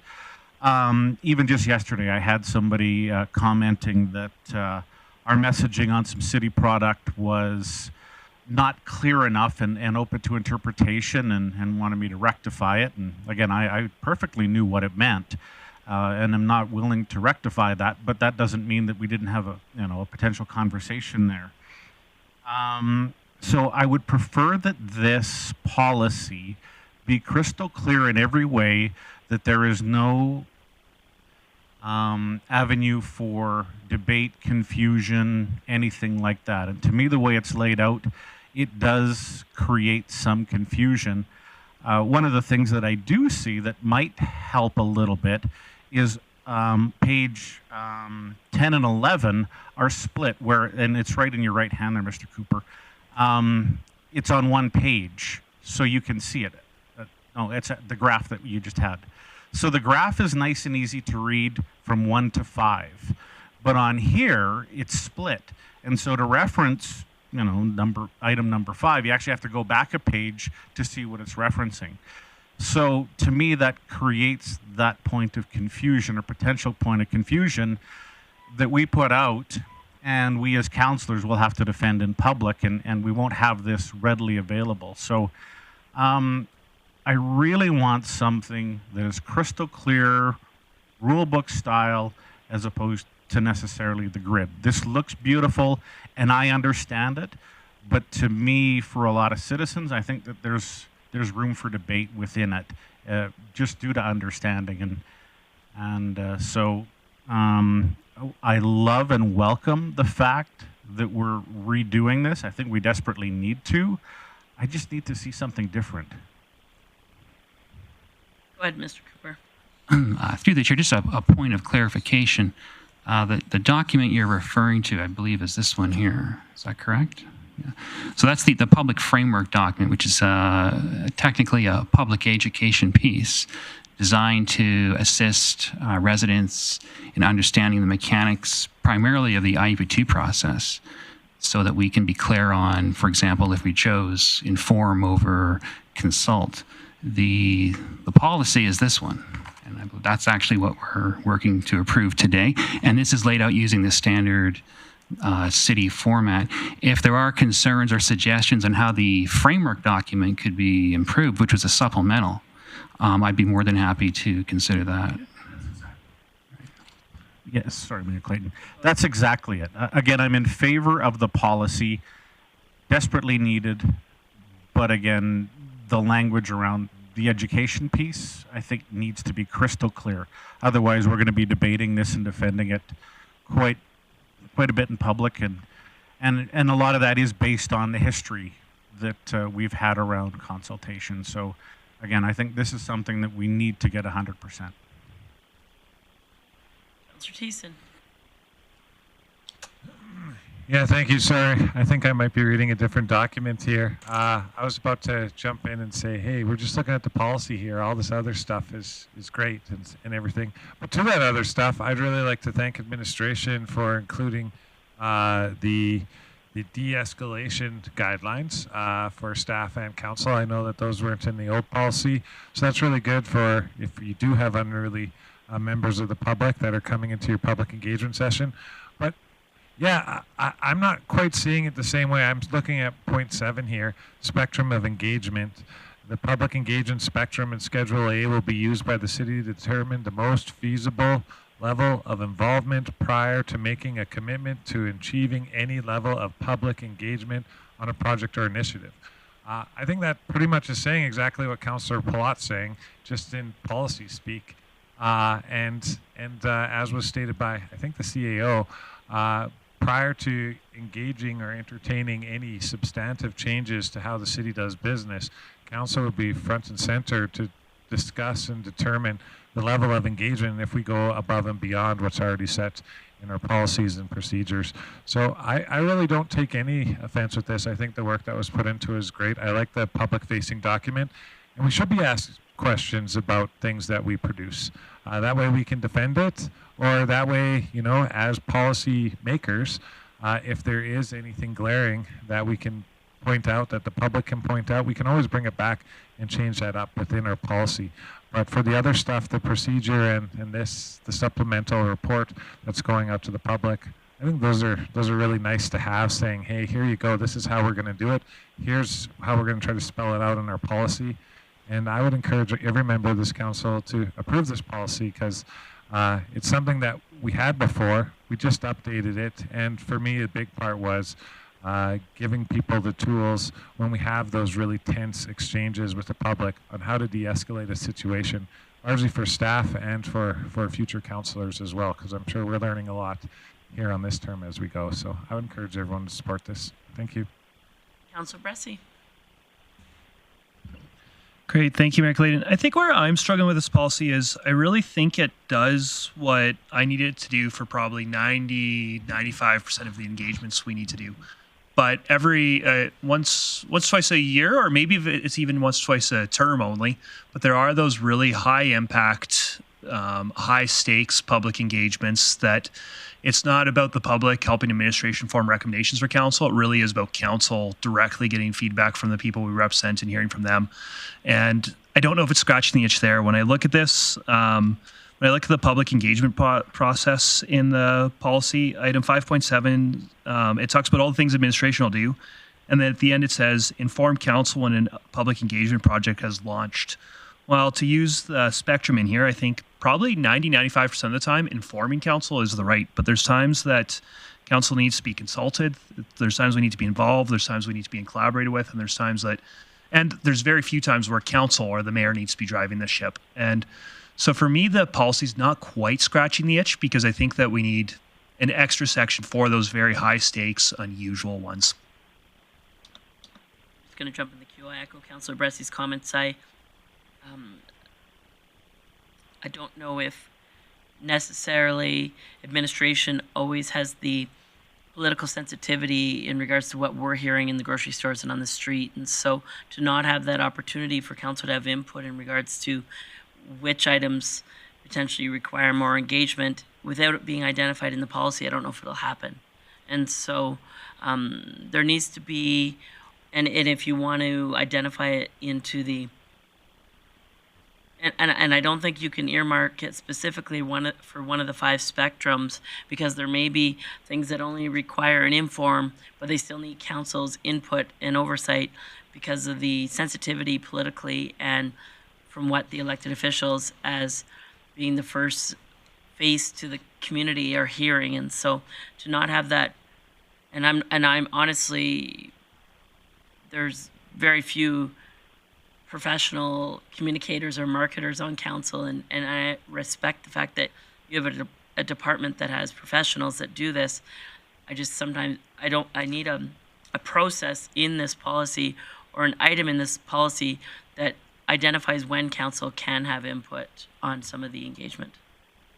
Councillor Blackmore. Thank you, Mayor Clayton. When I look at the policy, I see it as exactly as it's a framework, and everything that every engagement session that would be built in the future would be hung off this framework in one way or another.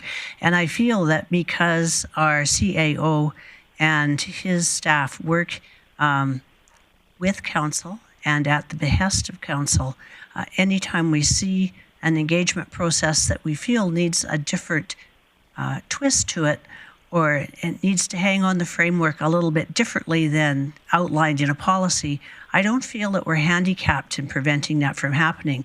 I feel, in fact, it is our role at council to make sure that those few occasions do float to the attention of administration, and we do use that opportunity to give guidelines at that time. It's not possible to develop any policy that will cover all eventualities. I think we all know that. So when we develop policy, we're always looking to cover 90% or 95% of eventualities, but we know that there's always going to be an outlier come along. So I'm quite comfortable supporting the motion as it's presented, knowing that ultimately this is an inward-looking policy that directs our communications staff, the CAO, and the people at council of how we will format engagement sessions, but it's not restricting engagement sessions in any way. Councillor Bressie. Great, thank you, Mayor Clayton. I'm going to try a motion that might scratch these itches, and I'm going towards not approving this today, but I also want to give administration direction on what we need to happen to do it. And so I'd move that council. No, you actually didn't say it. No. On council approved, but the motion wasn't actually made yet. Yep. Nope, you can. But Councillor Bressie has a motion. We'll discuss and debate that. I'd move that council direct administration to prepare amendments to policy 128 that will provide opportunity for council involvement in exceptional high priority engagement events. Just speak to it. I want this policy to acknowledge that some things are different, but I really am intentionally using the word exceptional in that motion. I really don't expect us to be involved in 95% of engagements, but I also want to clearly know how is administration going to look at something and go, holy smokes, this is a little bit different. This is one that we should bring to council, and how are they going to bring that to us? So I hope that council will support this motion. All right. So Councillor Bosch, you had a question for administration based on the existing policy put forward. Go ahead or discuss and debate the motion on the floor. Thank you. I think it does involve actually both now that it's come out. My question in regards to the 2024 public engagement projects that you have, that legend, I really like that legend. It really gives people the information of what's coming out for them and what to look for. But my question to you is, on something like the stormwater utility that we did, that is in the same balance of lawn bowling facility. And those are very different topics, and you know the heat level on those two topics are very different.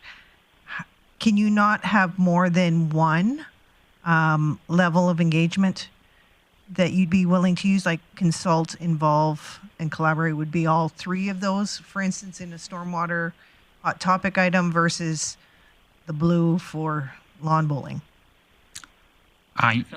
Yes, through the chair, there are examples of engagement projects that actually can evolve over the spectrum under the life of the project. In some cases, it's not ideal. They can be spec'd incorrectly, which then moves them up the spectrum. Or if you have a very notable undertaking, because some of the projects that end up in, say, consultation, they can, in my experience, have lifespans of multiple years. So what you'll have is lower level forms of engagement that involve and say consult as you work through that much larger decision-making initiative. So one of the things about, say, stormwater that's worth noting is because of the technical reality of that particular piece, it limits the level of influence that can be sought from the public, because you're getting into very technical matters, and that tends to push it down the spectrum slightly, more to involve or just inform. So that's one of the downsides when you have even the GPPS police decision technically is a lot of that's based on legislation through the province. So you have a window of discussion with the public, but there are a lot of other pieces which are far more influential, which are also steering that decision. So on a topic where there's a lot of room for a lot of different discussion, a lot of different perspectives, then that's when you're moving right up the spectrum. And that's often on the very controversial matters where you have a lot of subjectivity around what makes sense. Some of the best examples that I've been a part of that move way up the spectrum are to do with things such as parks and what's the future of a park. And that gets very debated, very hot and heavy on what should happen. Other matters are being driven by legislation that tends to push them down the spectrum. So for the Youth Career Discovery Expo survey, that's in your consult, and again the stormwater, or like you said, the GPPS issues that we were dealing with public engagement. To me, I guess, and correct me if I'm wrong, does the public feel that it feels like a ladder or a scale of importance, and when they're blue, it doesn't feel as publicly important as, let's say, they were purple or red. And so does your scale match the level of hot button that issue is? To the chair, it can. I was involved in a project once which involved a public safety matter concerning a dam. And the city and the province took the perspective that this was a matter that had to be based entirely on legislation and was an informed-based call. And that's how we kicked off the engagement. And then it ended up in 4 years of collaboration, because it was determined that there was a lot more to this conversation than just informing the city and its residents of a problem. There had to be something worked out in the way of a solution. So it moved up the spectrum quite dramatically. So there's always that potential that things could shift, but a lot of the decisions that council will be asking for engagement on are relatively straightforward. And then there's that small percentage where it's quite difficult. And what I'm hearing from council today is that you wish to be involved in those smaller percentage pieces to have a mutual conversation on how best to position it within the engagement spectrum. And that's certainly something I've had experience doing and wouldn't have a problem doing here in Grande Prairie. Thank you. Just a question for Councillor Bressy. With the motion, was your intent for it to come back to committee or council? Thank you, Mayor Clayton. I wasn't specific in the motion. Wherever the city manager and mayor think that it should line up is fine with me. I also want to be clear that I'm hoping that council has input not just in where it lands on the spectrum, but also how it's going to get advertised and all of that stuff as well. Councillor Thiessen.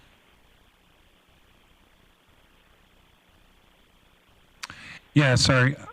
I don't know if I can support this motion. And I get that Councillor Bressy is trying to get something more directed to council and direct involvement, especially on larger matters. But I think that's already covered in the policy as it is when it talks about talking to council. Sorry, I'm flipping back and forth. But when it says to talk to council and ensure that council's involved, it says involve those who will be affected, sorry, I should have highlighted it. Anyways, essentially in our policy, it's already stating to come to council anyways to determine a level of engagement and to make that selection process. So that's essentially what he's doing, except without saying for really big things, council wants to be front and center with how we push this out there. Well, I know that we only had 2 major things happen so far this term where, we kind of got our community's feathers all ruffled, and that was the police transition and that was stormwater utility. But we're in the business of public engagement as council. I personally don't need our administration drawing up a policy or a procedure that states when I need to get involved in something that's going to affect our community 40, 50, 100 years down the line. Like, in fact, when the police was going on, I was having conversations well in advance before it even was coming to the decision table. The same thing with stormwater utility. I was having conversations with people and engagements with people well before it came to a decision point on council, trying to get the public to understand how big of a decision we were about to embark upon. And some people were okay with it, and some people abjectly denounced it. So I think for council, I'm always told I'm my own boss after I get elected, as long as I play within the law and as long as I play nice with others. So for me, I think I don't know if I need a policy that states when administration is going to get me involved on a big thing we're going to do. Because whether we're building a multi-million-dollar rec facility or transitioning over a police, that's our job. That's what got us here to the table. And as far as being engaged with the public, that's how we make our best decision. So I think it's a redundancy based off of what's already put in. It's just not as straight out in your face as possible. And I'll get myself out of the queue and stop talking. And I'll actually find where it says very generally in here that we're going to do exactly what Councillor Bresci's motion is asking. Thank you. All right. So there is a motion on the floor. If you want to debate the motion, I would suggest we keep it concise because we still have significant other work to do tonight. Recognizing Councillor O'Connor. Just a point of clarification. On your graph that shows the different colors, you may not end up going to any of those depending on the immediacy of the issue. Am I correct? That's incorrect. Every type of engagement has a classification on the spectrum. There's 5 different items on the spectrum. Okay. So if I'm reading this correctly, on the purple bar where it says empower, that means we're abdicating our decision of letting the public make the There decision. was an item that we were going to do engagement on, and it was a type of item that required public, where we were dealing with an item that was being left in the hands of the public. That's an empowerment type engagement, and it would meet the criteria under empower. Okay, thank you. Yep. Councillor Berg. Yeah, thanks, Mayor Clayton. I will be supporting Councillor Bressy's motion. Again, clarity to me is essential in this, and I think if we have that one extra little rule in there, we know the rules, but we need to make it clear to the public that we know they know the rules, or that that we understand the rules. But also, too, just quickly, I hope that if we do have a little bit of time, that we rework the formatting on page 9 and 10. Thank you. Councillor Platt. Thanks, Mayor Clayton. I'm also going to be supportive of the motion. When I look through the policy, it does have reporting, but when I read the reporting and how I interpret it, it's after the engagement started, and that's my concern. Is there's times when the Police Act review, I'll bring that up again. I think council would have probably had the desire to say, let's put more money into this public engagement process. That's on council to decide spending more money, not necessarily on administration. That could give us that opportunity with that touch point on this, just to say, actually, we think it needs to be higher, and we're willing to funding those strategic initiatives or somewhere else. That's not on admin to go find money, that's on us. And so I think that extra step in there is important for us for those one-offs. They're hopefully not going to happen all the time, but we're going to have 2 or 3 a term. And I don't want to amend a policy as soon as we make it. So I'd rather get in front of it now than doing this and then trying to amend it later. So happy you made the motion, Councillor Bressy. Just a question for the CFO or the CAO. If this motion passes and the amendments come back in policy 128 that provide opportunity for council involvement, the budgets aligned with engagement would have already been established and approved. If this opportunity for involvement from council requires additional funding, will you come with a suggested funding source based on the increased level of engagement if council so chooses so? How will that wash out? Yeah, and that's for those beyond those exceptional items that we would come with. We would come with some proposals and seek some council direction, as well as have some budget requests aligned if we deem those necessary. So we'd propose a source at the time. It wouldn't be a source we would propose council strategic initiative fund necessarily. It could be an operational budget item from the city that we would raise at the time. Thanks for that. Councillor Bosch, then Councillor Thiessen, then I'm going to go to Bressie to close. Thank you, Mayor Clayton. I will support this motion. I believe that, in this past year, for instance, with the police transition for one, I think many of us around the table here learned some lessons about engagement and what we would like to see in moving forward. And having council involved, I believe that maybe some of the decisions we made in the past would have changed to what we wanted in that example. And it also is transparency on our part. If we're willing to put our voices behind the engagement, which is really a massive piece to anything that we do, is letting people see where we stand on the issue and how we want to move forward. And if it isn't working, how we can pivot to something maybe a little bit better. So I believe Mr. Cooper said that he kind of got the gist already of what we were saying. So I'm confident you'll do a fine job moving forward. Councillor Thiessen, then Bressie to close. Yeah, sorry. I said I'd come back with what I felt was exactly the same as Councillor Bressy's motion. And for item 4.6, encourage opportunities for council participation at public engagement events. Item 5.3, identify the appropriate level of public engagement for each project to achieve effective and consistent processes. 5.4, implement the public engagement strategies and processes. And 5.7, inform council when a public engagement project has launched and provide council with the necessary information and resources about the project. So for me, it just seems like we're just adding another line to this text that says, especially when we're doing really big things. But we should know that when we're doing something that's going to impact our community for 40 to 50 years, like we shouldn't be taking a 4-year approach, a term-to-term approach to community leadership and development. And I think it's all spelled out there. And I think the council of the day that's making the decision of that day will probably have a pretty good handle on how big of an impact it might have in our community going forward. So personally, I still think it's unnecessary, and I think it's already been labeled out in this list that I listed off. Thank you. Councillor Brescia to close. Great. Thank you, Mayor Clayton.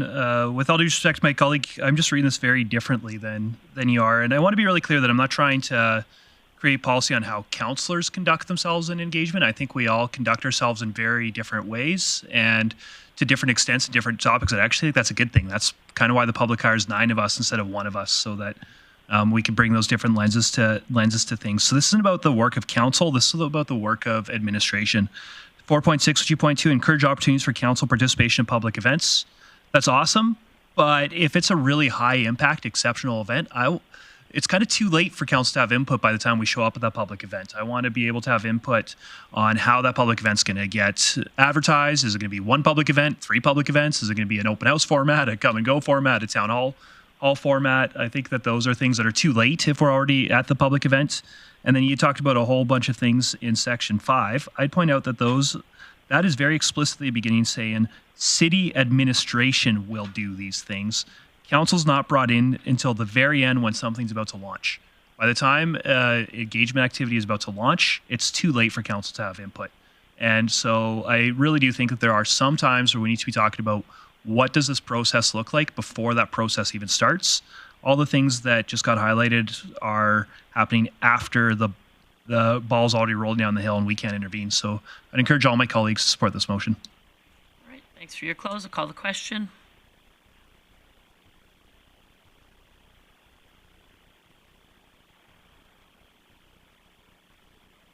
Brescia in favor.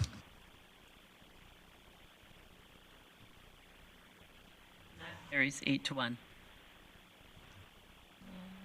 So I'm comfortable that we're going to leave policy 118 in place until we come back, right? All right, so moving on. Any highlights for your meeting? Councillor O'Toole.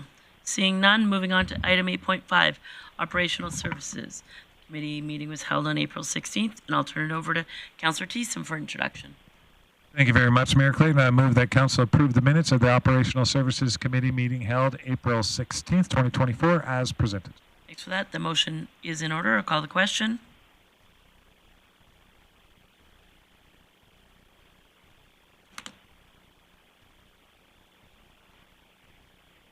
Councillor Brescia votes in favor. Carries unanimously. Any highlights for your meeting? Yeah, just a couple quick few highlights. There's no business done besides the business of the meeting. Major projects, the Southeast Grande Prairie and Dunes West fire breaks are now complete, which is good news, especially considering that there are fires breaking out across the province. It is expected the municipal contributions to these projects will not be required, which is great news for us because I think our contribution is going into at least $1 million. I can double check the numbers there. Also, in transit, ridership through Q1 of 2024 is, compared to 2023, has seen a 63% increase, which isn't much of a surprise considering that we've given a lot of free bus passes to people under 17, but our fare revenue also grew over that same period by 56%. So we are getting more riders out of like the paying transit riders too. And as these kids grow up with their free bus passes, they may just find that it's just easier for them to purchase a bus pass themselves, and we can see future increases, hopefully. Finally, in our transportation department, street sweeping, trail cleaning, and potholing continues and probably will continue throughout the summer until all the streets are free of dust and the potholes are filled and the trails are cleared. That is all of my report for operational services. Thank you very much. Thanks for that, Councillor Thiessen. Moving on to correspondence. Item 9.1 is in your package for information from the Downtown Association as an update to the changes on the board committee. You're fine. There's no conflict here. So in your package, it identifies the changes of the members of the board. I'm just looking for Councillor Blackmore. Thank you. I'd move that council appoint John Kriska and Don Murray to the Downtown Association Board for a term ending March 1st, 2027. John Kriska, of course, is a businessman downtown, and Don Murray will be sitting as a public member on the board. Perfect. Thanks. That motion is in order. Seeing no one in the queue for discussion or debate, I'll call the question.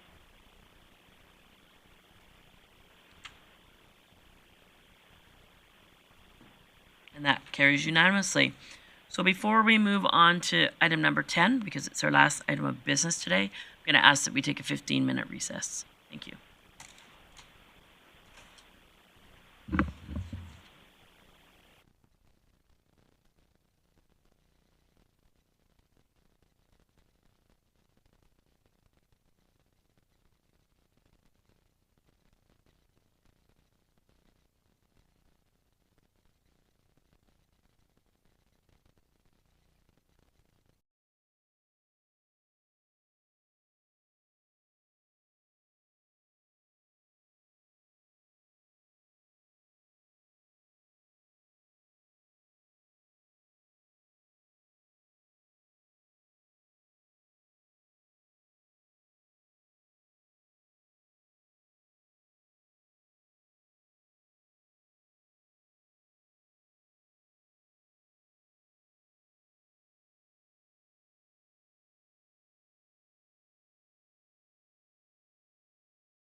Good evening and welcome back to the April 26th budget meeting. Thank you for your patience.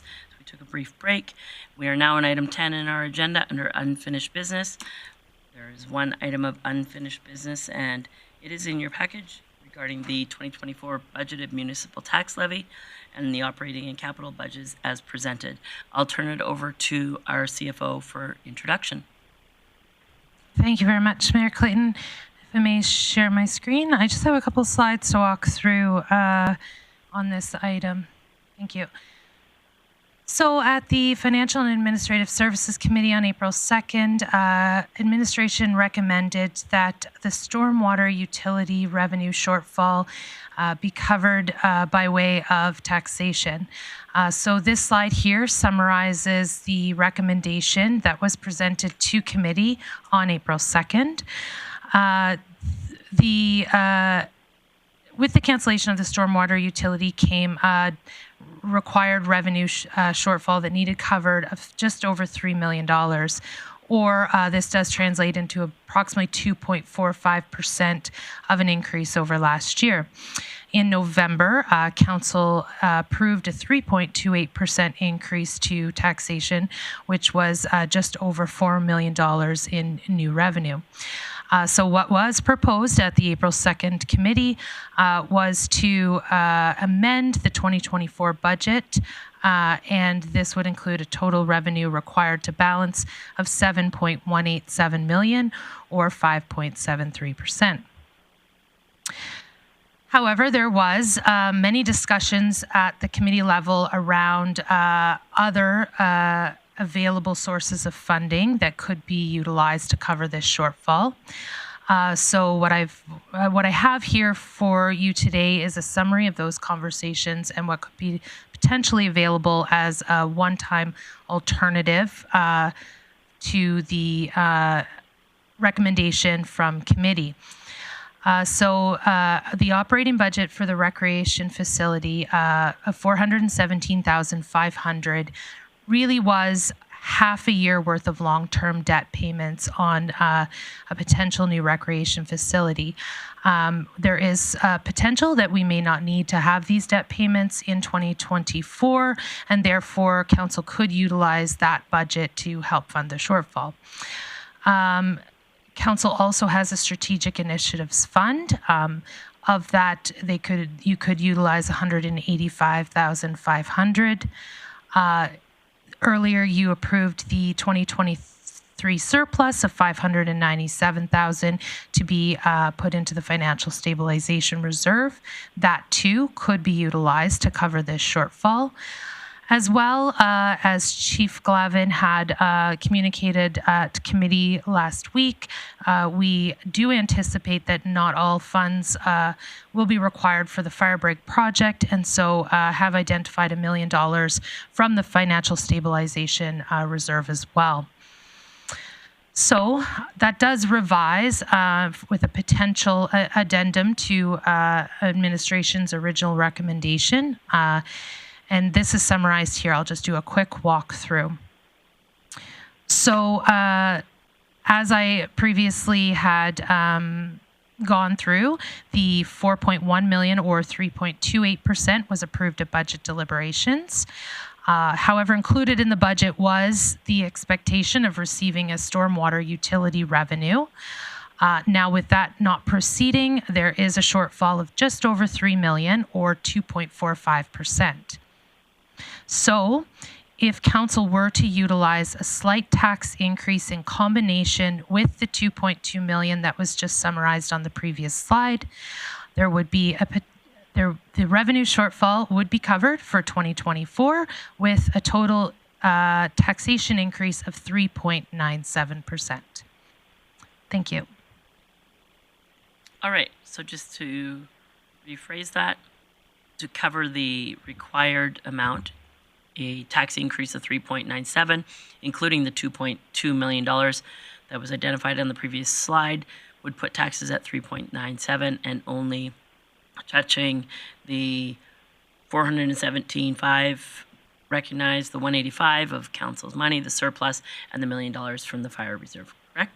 Okay, so That will put us at 3.97, and I know council has some questions in regard to that. Some of them are in camera of nature. I'm going to suggest that we go in camera first, and we'll come back for questions following that. Recognizing Councillor O'Toole. Mayor Clayton, I move that we go in camera. Call the The question. council goes in camera. Go in camera. Please vote. Palat in favor. And that carries unanimously. Thank you, gentlemen. I'll give you a minute. I don't think it'll be too long. There's just two questions that I'm aware of that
Welcome back to the City Council meeting of April 22nd. Thank you for your patience as we had a brief in-camera moment.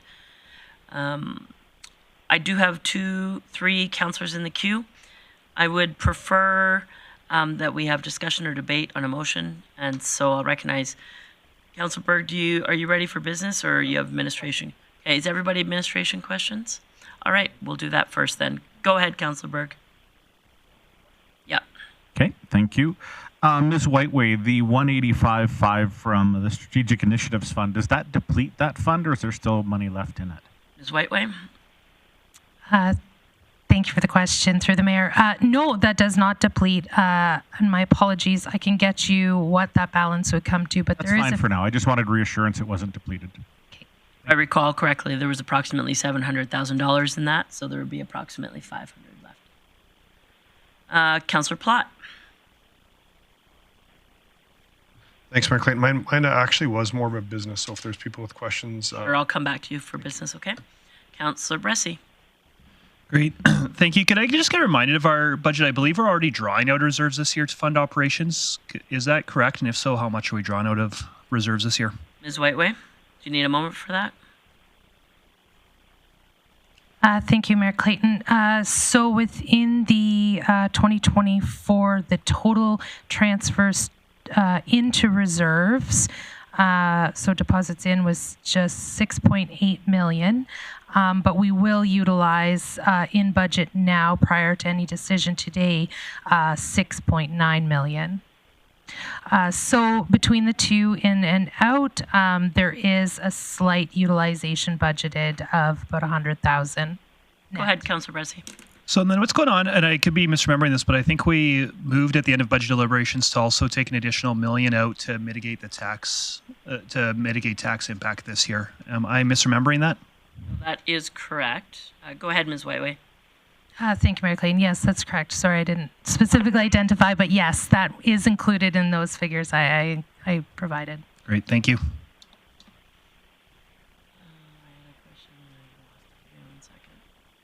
Oh, Ms. Whiteway, when you did an environmental scan in regards to tax rates across the province for mid-sized cities, can you tell me what information you may have to date of where some of our colleagues, mid-sized city colleagues, are in regards to tax increases, rather? Certainly. Just bear with me one moment, Mayor Clayton. Specifically, I can... I won't go into specifics. I don't have it right in front of me, but all in all, the tax rate increases for the city of Grande Prairie when compared to a lot of others throughout the province, we've been much lower. And even when you look at on a 10-year average, we are the lowest when we look at tax rate increases. So I can't give you specific numbers off the top of my head, but I can tell you that we have been on the low end for a number of years. So let me rephrase that then. Would it be fair to say that if council were to approve a 3.9% tax increase, that there would possibly only be 3 mid-sized cities that come to mind for me that have a higher tax increase? It's very limited in the number of municipalities that would have a lower tax increase than 3.97. I can't quote, unfortunately, the exact number. Find it if you could come back. I will find it, yes, Okay. that's right. Councillor Plott. Thanks, Mayor Clayton. I do have one question, then I did have business if you wanted after Sure, that. go with your question first. Yeah, my question is more on the amount that we're looking at shortfalling from the stormwater utility was $3,073,000. We have $625,000 in reduction of storm capital. I'm just curious, when we were originally implementing the storm program, there was going to be a baked in amount that we were going to try to get it so we'd start having a fund built up within the storm capital. Are we going to need to realize all of the storm money for 2024 and 2025 as per the original budget, or was some of that being to start building up a little bit of a fund so when we had those higher years? And I guess my question about this is could we be making the storm capital higher than 625 reduction in 2024 and still meet all of our capital projects? Because I think we had $6.5 million in for capital originally in the budget. So I'm just curious on what that impacts the budget like next year if we could reduce some more from capital, specifically around storm. So maybe Mr. Glavin or Ms. Whiteway, I know approximately $4.5 million was guesstimated in each year for stormwater capital in the transition, but is there an opportunity for a reduction that we're aware of yet? I could certainly start, Mayor Clayton, and if Chief Glavin wants to add.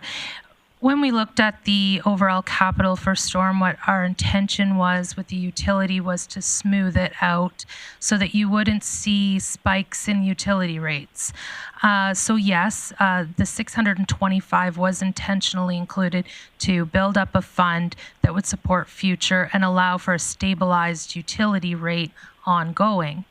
Now, if we're reverting back to how we've historically done stormwater by funding through taxation, then we will return to having it included in certain projects the way we have. So if we're doing a road project that it is to our advantage to include the storm, any storm upgrades, it will be included in those budgets.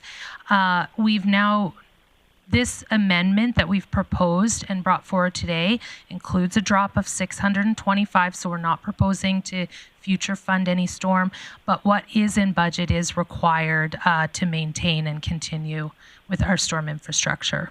Okay. No, that helps for that. I was hoping there would be some savings there. And if I'm just wondering, Mayor Clayton, if it'd be for me, and I'm just wondering, council colleagues, if it would be easier to maybe just go one at a time on some of these. I'm having a hard time thinking we're going to all land on how we're going to get to $3 million. So I was just going to make a motion that we remove the $417,500 for the rec facility out of that amount, and then maybe we continue to work down from there. As I'm having a hard time thinking we're going to get one motion that's going to be all-encompassing for all of us. We already have had a public conversation on this. I'm comfortable for you to take it all as a package, and people can amend it as if they choose. Sure. I'm going to be, yeah, okay. I'll just be saying. So are you making a motion then? A motion that if we're all in agreement, and maybe we aren't, but in the package it's already got that where there's $417,500 that won't be realized because we're not going to be able to do the dome this year, that we just take that out of the amount and we just keep working our way down. I'm just hoping that gets us to zero easier than what it looks like. Some of us have different appetites of how we're going to spend the money or reduce expenses, but I feel like that one's pretty consistent. I guess that we're all my point being there was a motion passed and supported at committee to recognize those 4 items already. That's if people are going to agree to all 4, and Yep. I'm getting a sense of, okay. So your motion is, as on the slide, to remove the 4 items that equal to... No, my motion was just for the 417, so I'm not interested in making that motion because I'm not fully in support of it. Ms. Whiteway. Thank you, Mayor Clayton. I just wanted to address your previous question. So I did find our comparatives at 2024, if today was to result in 3.97, it would still actually be one of the lowest. It would be the lowest of the comparators. For example, I looked at Medicine Hat, Calgary, Airdrie, Edmonton, Spruce Grove, Lethbridge, so you can see the pattern of comparators there. We would remain the lowest with the next at 4%. Thank you. Councillor Blackmore. I would be happy to make that motion. So I move that alternative funding options, including the recreational facility, Council Strategic Initiatives Fund, the 2023 surplus, and the Financial Stabilization Reserve, which total $2.2 million, be directed towards stormwater utility. Okay. So the shortfall being the 3 million rather, 73, whatever that is, the $2.2 million will be applied. Council can discuss and debate to do the shortfall of approximately $873,000 in a subsequent motion. So that motion is in order. Discussion or debate on those 4 items. Councillor Bressie. Great. Thank you, Mayor Clayton. I'll make the motion before I speak to it, see if it's in order, but I would move that we amend the motion to strike the $1 million from the Financial Stabilization Reserve. Okay. Is that how you'd like to go about this? Yep. Okay. And just to speak to it, I cannot support us drawing from reserves just to subsidize tax rates for 1 year outside of exceptional circumstances. We're already drawing $1 million out of reserves this year to make taxes artificially low. If this motion passes without amendments, that $1 million is going up to $2.8 million out of reserves just to make tax rates low. I think that feels good right now, but I think what that creates is next year or some year in the future, we either need to go with a much higher tax increase than would have otherwise been needed, and therefore not bringing stability to our residents, or we need to make a much bigger cut in service in future years to maintain taxes at inflation or below they would have otherwise had to make. Either way, I think that kind of wild fluctuation isn't what we should be doing. I think we should be going for stability. I think that if we want to reduce the amount of money needed, we should do that through actual cuts in spending that are recurring and have long-term implications on the budget, not just are kicking this can down to another year. I started with financial stabilization reserve because in my mind, the financial stabilization reserve exists to deal with emergencies and unexpected circumstances. Sure, we've changed our revenue strategy slightly, but the community's not in dire straits right now. It's I think that we've been drawing from reserves for years now to keep taxes artificially low, and it's something we just at some point you need to stop. And we're already doing that $1 million this year. Let's not increase that. So I hope council will support this motion. Okay, so the motion is in order. I just have a clarification for the rest of the debate. CFO Whiteway, I didn't think the 2.8 was quite accurate. There was $1 million that was pulled from financial stabilization, 2.2. Okay, thank you.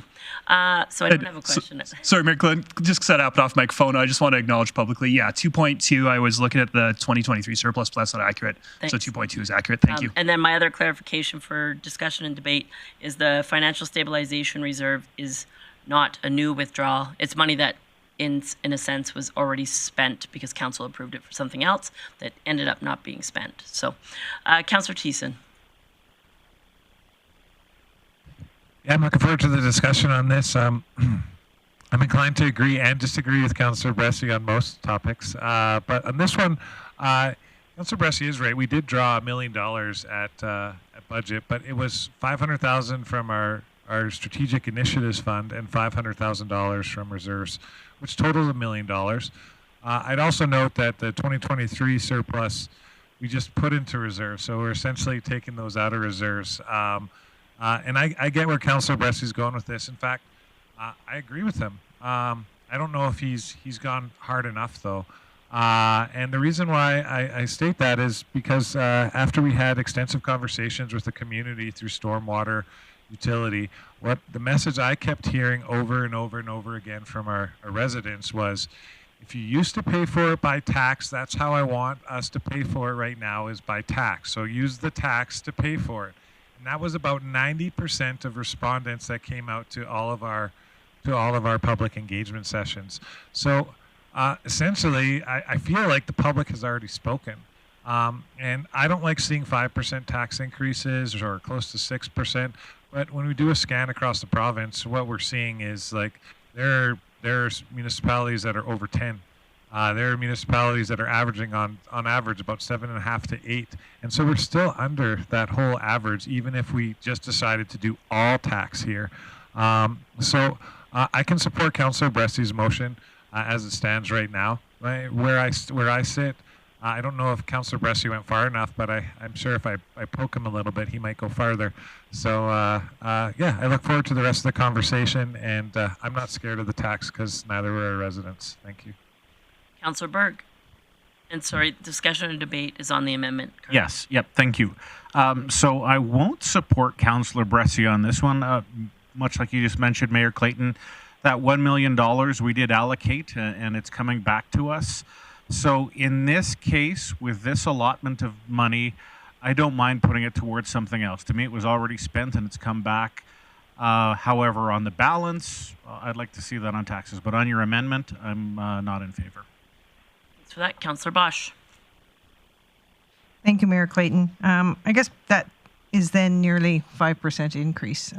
That's a lot for people in this current climate of economy. My question for administration is, we often get grants for road construction and so forth. What is the future look like for grants for stormwater infrastructure capital? So I guess I'll ask Ms. Whiteway, are you aware of any new grants or funding streams that weren't identified in the budget as previously discussed? Thank you for the question, Mayor Clayton. No, there's been nothing identified specifically in the future for stormwater. Sometimes not. Storm projects aren't large enough or not within the scope of what we may even get through LGFF. So that's something that we determine on a project-by-project basis. Historically, if you look back, there is capital tax as a funding source on many of our storm projects. And as of today, that'll likely be what we look for in the future as well. Okay, so potentially like the savings that we were looking at putting in $650,000 a year for big projects, there isn't something that you have ready on the books type of thing, and when perhaps a grant does come out, you can apply? Nothing like that works in the same way with stormwater as it does with other capital projects? Ms. Whiteway? Thank you, Mayor Clayton. So city administration always actively looks for any grants that are available and always look to optimize any of those applications on existing or future projects. We do the annual budget. We include many of our grants that we're aware of. As well, we do have opportunity at mid-year capital too. So there's a couple touch points where we could either make changes or we would recommend grant as a funding source if it's available. Okay, thank you. Councillor Blackmore. Thank you, Mayor Clayton. I will not be supporting this motion. I feel that while we may have the lowest tax rate to our comparators, we don't live where they live and they don't live here. Sometimes the comparators don't really prove to me to be of any value. I feel it is our role as council to minimize taxes to our constituents as much as possible. And quite frankly, the city is not in a shaky financial position. We have healthy reserves. We have a significant amount of room left in our debt cap. We as a city are doing better than many of the people who live here. And so for that, I will not support Councillor Bressy's motion to not use reserves. I feel that that's what reserves are for, and this is the time to use them. So I would ask you to defeat Councillor Bressy's motion. All right, Councillor Plott, and then I'll jump in the queue. Thanks, Mayor Clayton. My question's for Chief Whiteway. Just looking back in some of the previous, our quarterly 4 audited financials, when I look at our municipal stabilization initiative and our gas tax, they both have unallocated funding set up, and then on the bottom of that it says that they'll be used for funding in subsequent capital plans. Can you explain to me, like when we approved the capital plans from last year, though, I would have thought we would have realized all of the funding that was allocated to move forward. So if that's unallocated, would that not be almost its own surplus in a way? Like that we didn't use all the allocation from the year before, it's carried forward, if I'm reading this correct, and we're going to move it into this year's subsequent.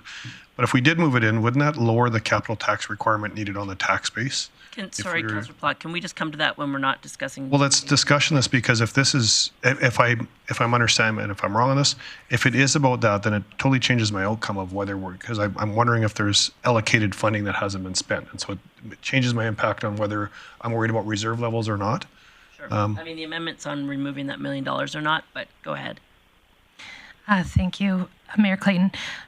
So at year end, yes, we do reconcile all capital projects and make sure that if there is identified funding left over, that it's carried forward to the next budget year. So I will tell you that when you're presented budget in the fall each year, we've maximized every dollar we know is available as of that date. If we do a completed project December subsequent to budget, we then will bring it back for next year's budget and apply it to projects.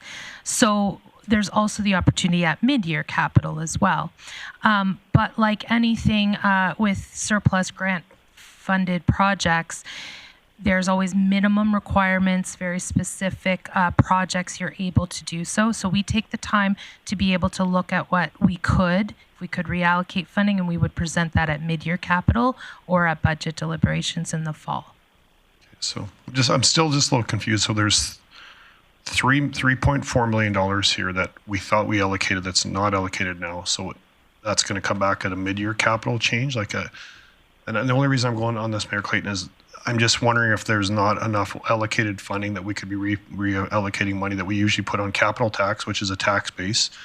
If these are unallocated funding at the end of the year and we can have them roll forward and put them to MSI projects that could have been tax funded, can we not use that as an ability to lower our taxes on this scenario? Ms. Whiteway? Thank you, Mayor Clayton. And Councillor Plott, could you just, if you don't mind, showing me which page it's on? Yeah, it doesn't have, page 27 on the reconciliation of capital projects by funding source. On that, it's got 2 line items just saying municipal sustainable initiative and allocated and unallocated, and then it's also got Canadian Building Fund allocated and unallocated. And so those 2 unallocated funding amounts add up to almost $4 million. Ms. Whiteway? Correct, thank you.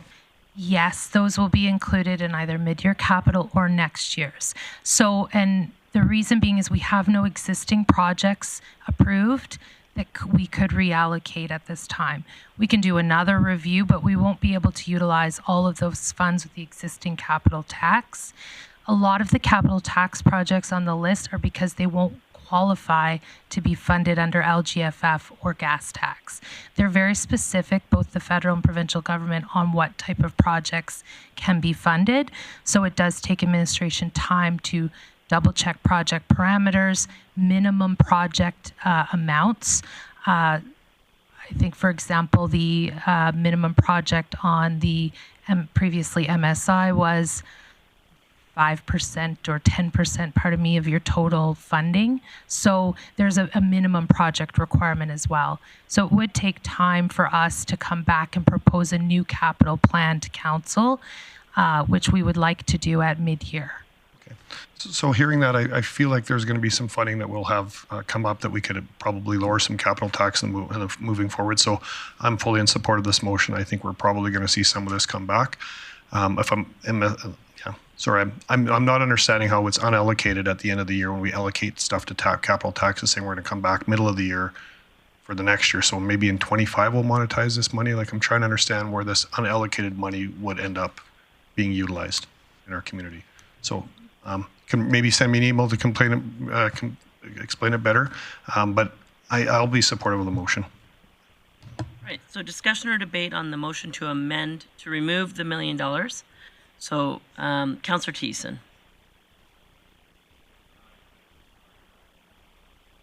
Okay. All right. So, Councillor Bressie to close on his amendment to remove the $1 million from financial stabilization reserve. Thank you, Mayor. Thank you, Mayor Clayton. Again, for me, I understand that this was allocated somewhere else originally, and we're reallocating it from there, but it was taken out of the financial stabilization reserve to fund a one-time project, saying, hey, great, it's free money up for grabs to subsidize operations. Sorry, I just want to sort of interrupt you, but I don't think that's quite accurate. I just want to clarify one thing, and I think I've already corrected this in my head. My original understanding was the fire break was funded by Council Strategic Initiative, and I think I'm incorrect in that. I'm incorrect? Okay. Please continue. Okay. My point is this really is one-time funding that's returning to us. It's not an ongoing funding source that has been taken out of our budget. For me, I really value stability in our tax rate. I don't want to see a 4% increase this year, an 8% increase the next year, a 2% increase the year after that, a 6% year after that. I don't want to see that yo-yo. I want to see a consistent tax increase. As inflation goes up, I want to keep our taxes about where inflation is. I don't want to have years where, because we haven't been keeping up growing our tax revenue with inflation, we have to 1.5 times, 2 times, 3 times inflation just to make up for past decisions of council. Past decisions that might include drawing over $2 million for reserves to subsidize operations this year. And so if we want to cut this tax rate, let's start rolling up our sleeves, doing the hard work, saying, where do you want service cuts? Because that's where this is coming to eventually. I'd rather, if that is the will of council, I'd rather be doing a little bit every year, not just building up a big bow wave of tax increases or service cuts in future years. So please don't have over $2 million of this year's operations being subsidized through reserves. All right. That was Councillor Bressie's close. I'm going to call the question on the amendment to remove the $1 million from the Financial Stabilization Reserve from Councillor Blackmore's original motion. So a vote yes would remove it. A vote no would keep it in the original motion.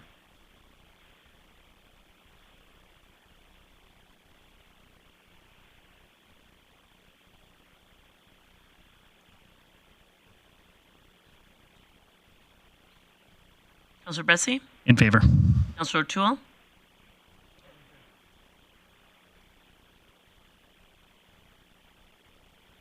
And that motion is defeated. So that will leave the original motion as is, the Councillor Blackmore's original motion. So the items in in the appendix 1, in the appendix 2, the slide 2, which lists the items with the operational budget, the portion of Council Strategic Initiative, the surplus, and the $1 million originally allocated to fire break that's now back in stabilization to a total of $220,000. Councillor Bressie, you're still in the queue. Do you have okay, go ahead.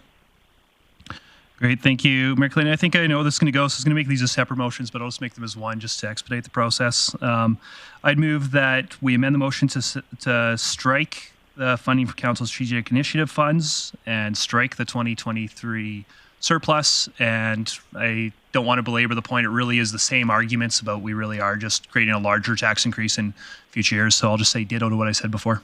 Okay. So happy for people to have questions or to debate his his previous comments. I see no one. I'm going to call the question on Councillor Bressie's amendment. So a vote no would leave the items in as indicated in Councillor Blackmore's motion. A vote yes would remove them. Call the question.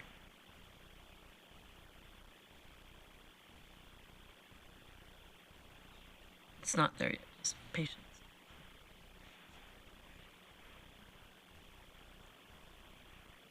You should be. All right, so there you go.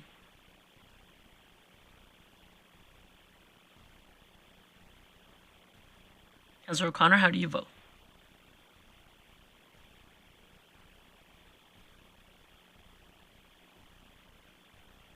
And that is defeated. Okay, so we're back to Councillor Blackmore's original motion, which would have those 4 items applied against the over $3 million from the stormwater utility that needs to be actualized. So I'll call the question on the motion from Councillor Blackmore.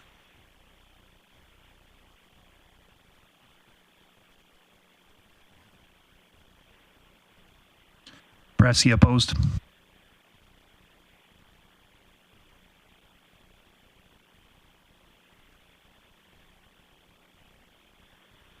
And that is carried. All right, so just a recap for council. There was $2.2 million applied to that approximately $3 million. There's approximately $800,000 that could be funded through a tax increase, which would equate to 3.97, or there are other potential initiatives that council could put forward. And a reminder that Council Strategic Initiative Fund has approximately $500,000 left in that. Recognizing Councillor Palat. Thanks, Mayor Clayton. My motion is that we reduce $500,000 from operational expenses in the 2024 budget. I'll leave it at that. I'm not going to get into details of where I think it could come from. We've had lots of conversations about it. It's just more to let our CEO and our staff go find $500,000 between now and the end of the year.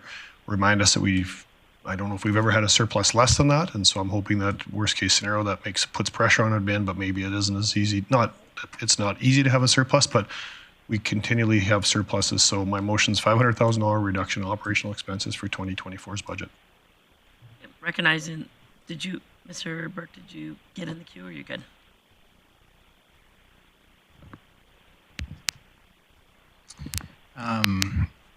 Administration do take budgets seriously and do live within our means, and that is why we're here today. And that we did find savings last year through some short-term measures.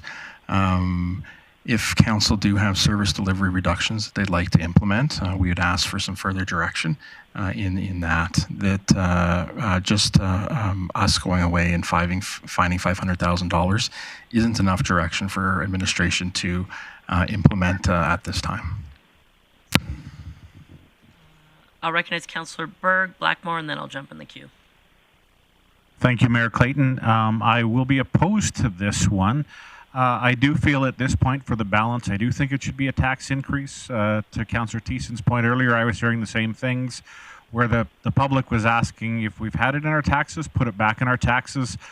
However, with that, the two options that we presented were that we either do a fee or we do taxes. One of the things that the general public were aware of is that we did have other tools to reduce that tax burden for 1 year. So I think for me, I'm going to be opposed to this because I feel the balance should be in taxes. Comments, Councillor Blackmore. I think Councillor Berg said it well. Well, I've always been opposed to tax increases of any level. It's just clearly obvious that sometimes those increases need to happen. And I'm still quite comfortable with a tax increase of less than 4%. I feel that we've, at this point in time, when we're this close to setting our mill rate, it is unreasonable to expect administration to, quote, find $500,000. That's our job at this table. And so I fully support adding this small amount to the tax increase. Councillor Bosch. Thank you, Mayor Clayton. I won't support this motion, similar to the other councillors that just spoke, only because I think there's some accountability that we have to take ownership of as Citizens Council, all of us. We said this was 2.54% if we don't do this, and the public spoke loudly that they didn't want to see this and they would rather see it in the tax base. So there is a piece that we have to own on this. I wasn't comfortable with 5% or nearly 5% increase, but staying under 4%, I'll be okay with. Councillor Thiessen. Yeah, thank you very much, Mayor Clayton. I too cannot support this. But you know what? I do think that we have a whole year to discuss how, with our administration, how our budget's going to turn out. I don't want to do the shotgun method right now and be like, okay, you got to find this now. I think that puts a lot of stress not only on our CAO but all of his chiefs, directors, and the rest of administration. I get it. Everyone is out there. I think with a revised plan, we could probably find efficiencies through service reductions or cutbacks in some way, shape, or form. And at the rate our transit ridership is growing on a month-to-month basis and a quarterly-to-quarterly basis, maybe we'll find the revenue in new transit riders. I know I joke and I jest, but we still have lots of time to formulate a good plan and work with our administration to ensure that it's responsible, whether we're cutting or adding to the budget. So for right now, I just don't have, I don't like guns. I don't want the shotguns. So thanks anyways. Councillor Bressie. Great, thank you, Mayor Clayton. I sure don't want to support this, but I will support it. And the reason is because the motion just got made. We're already looking at, before today, we were planning to have a 5.88% increase next year. I don't think council's actually going to support having a close to 6% increase next year. And also, thanks to us drawing a couple more $1 million out of reserves, that's actually, to get it below that amount just became significantly harder. I think we really are going towards, there's potentially some tough decisions coming up, and as much as I hate starting to do them mid-year, I also don't want to wait till November to start implementing them in January if we're going to be having to make significant cuts next year due to the motion we just passed. So therefore, I will be supporting this motion. I just have a question.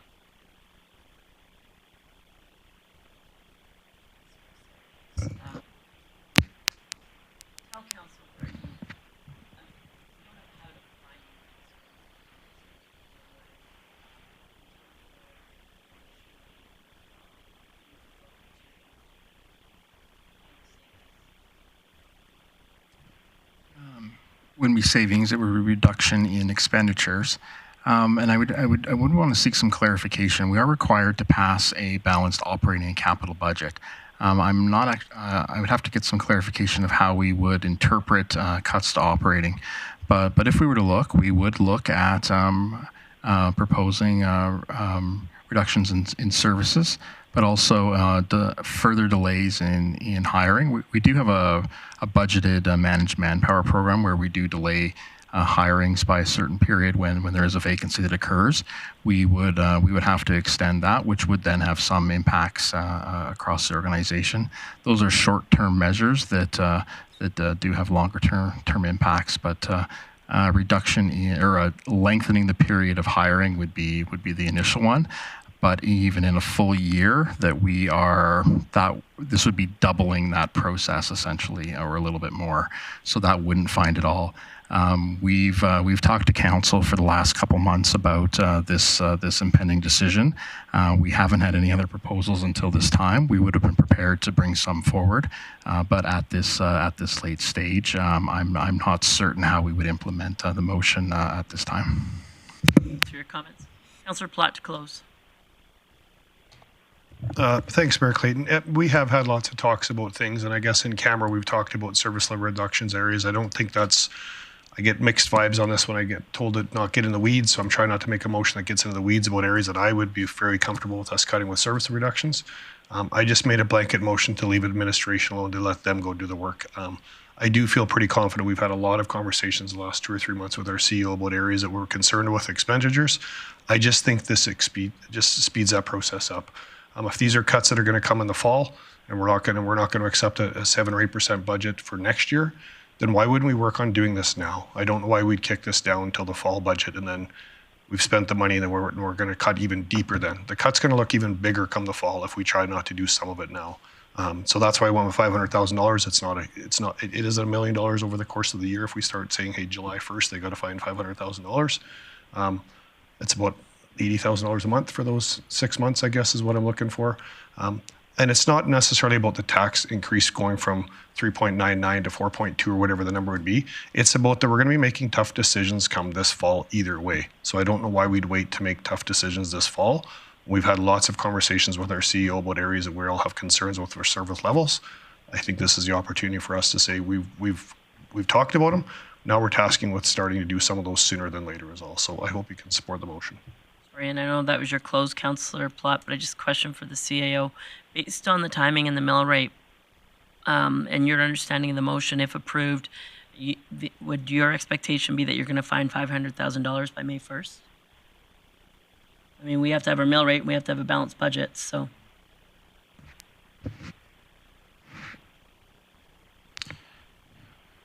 Ms. Whiteway?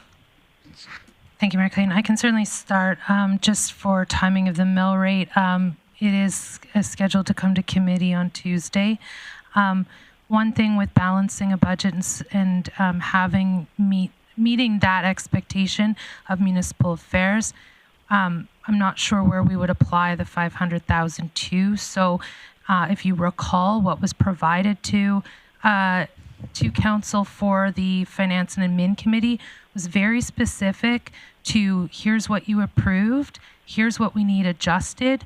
So to make a $500,000 adjustment to our budget, we need it identified of where it would be coming from, and so that we can adjust the public document that we put out to and show that we've balanced the budget. Okay, go ahead, So I'm a little. We just had we just reviewed and approved our quarter four financial statements. We had 13 budget areas that were $100,000 or higher with variances. We had one that was over $2 million. We had several at $500,000. Appreciate we have to have a budget balanced by there, but it also shows us that we're not going to balance every budget in every department perfectly anyways. By the course of a year, we have surpluses, or we go over budget or under budget on areas. We had almost a third of our departments that had $100,000 variance in them. And so I'm confused about why we need to know exactly May 1st, every line item in the budget, when that's supposed to be, we approve a top line budget. We don't sit there and say, hey, we want to spend this much on planning or this much on marketing. We approve an overall budget that has those numbers in it. So I'm confused about, don't get in the weeds about getting into numbers on budget lines But in this, I'm supposed to get prescriptive of saying where I want the $500,000 to come from. So I'm a little bit confused by that, to be honest. Ms. Whiteway? Certainly. And just to clarify, the budgets are based on the levels of service that are approved by council. So typically, when we deliberate on budget, you are approving the budget as a whole with decisions of level of service that could increase or decrease the funds required to spend. So that's why when looking at the 500,000, we would have to arbitrarily make an adjustment. I'm just not certain how it would be reflected in the public documents either. All right. So I'll call the question on Councillor Platt's amendment.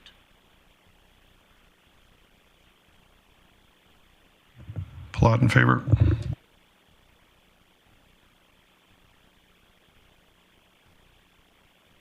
This is defeated. 7-2.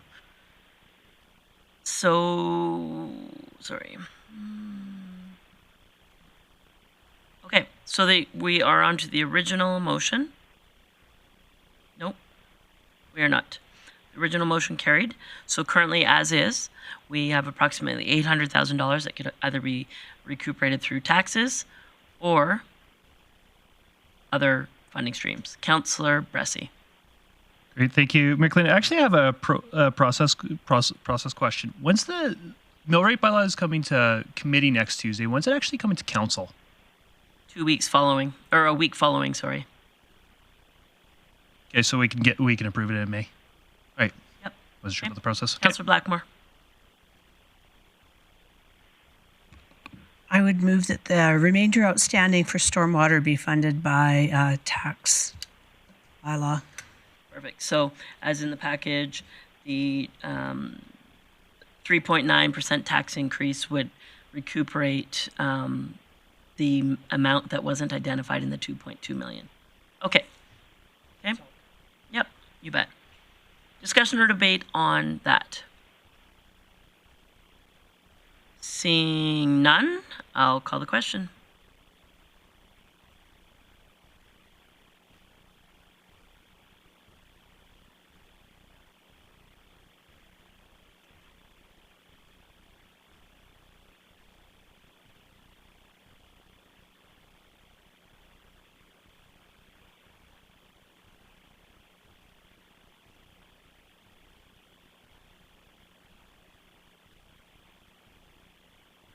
It's carried unanimously. All right. I'll just double check with our CFO that Mr. Burke. Okay.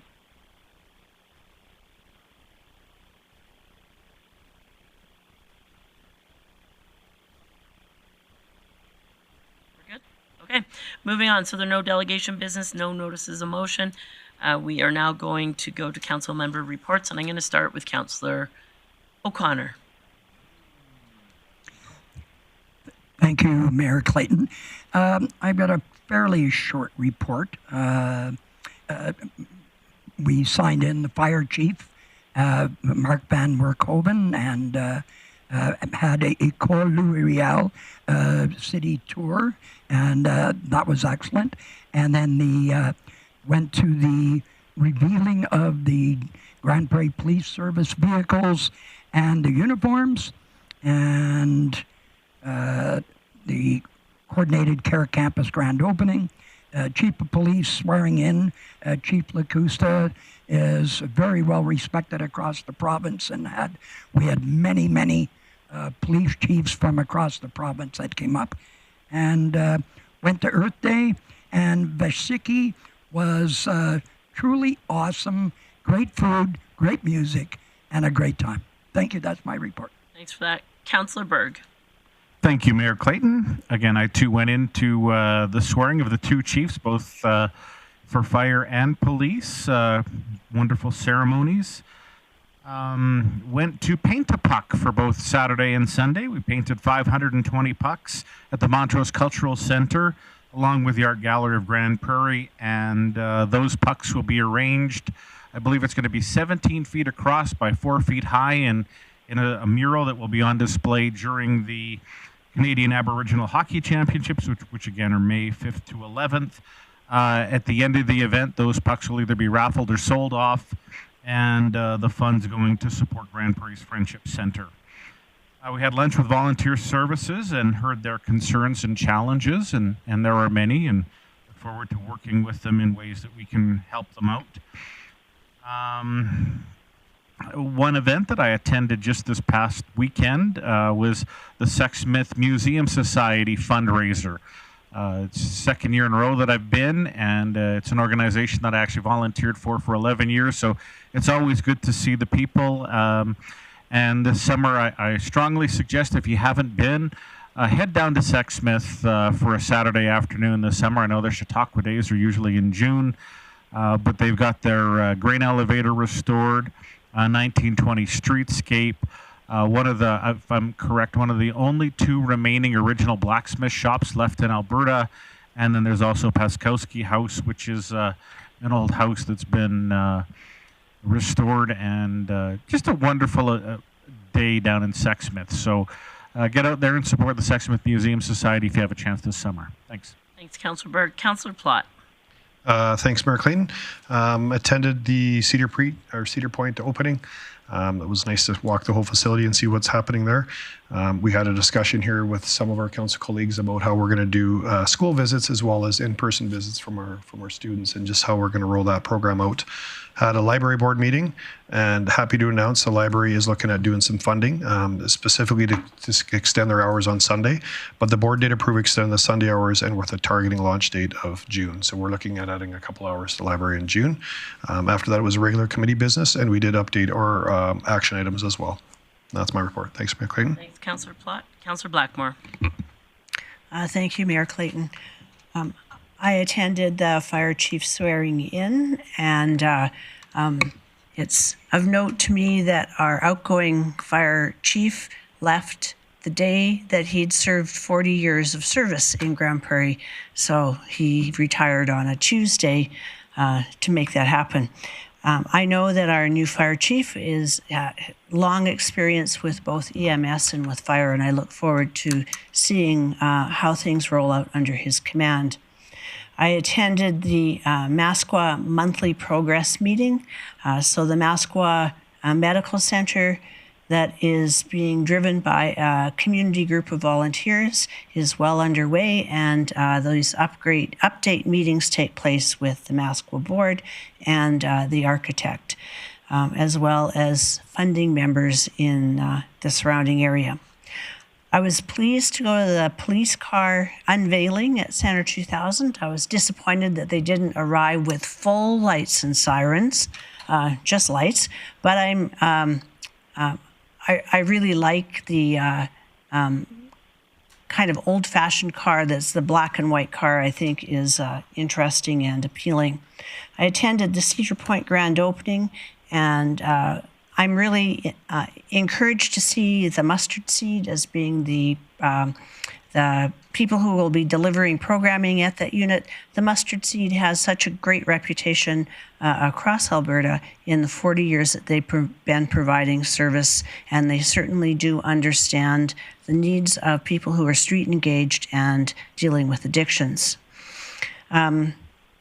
I also attended the welcome reception and swearing in of Chief Lacusta. There was police chiefs from across the province. One thing I didn't know when you swore in a police chief is that as many police chiefs in the province try to attend that ceremony. And so there were all of the police services in Alberta were represented, as well as the police chief from Regina was there as well. And then today we raised a flag for the Sikh community, recognizing April as Sikh Heritage Month. I was not able to attend Vaisakhi on Saturday, which was a disappointment to me, but I am really pleased that we have the Sikh flag flying at City Hall for the next few weeks. And that concludes my report. Thanks, Councillor Blackmore. Councillor Thiessen. Wasn't sure where you're going there, beloved Mayor. I thought you might be bouncing back to Councillor Bosch. I think what I'll start with is just my appointed committees and my externals. So on April 15th, I had to do a meeting with Yak all by myself. And Unfortunately, Councillor O'Connor was unable to join me and the kids there that day, but we still had a good time, even though Mike wasn't there. But everyone surely missed him.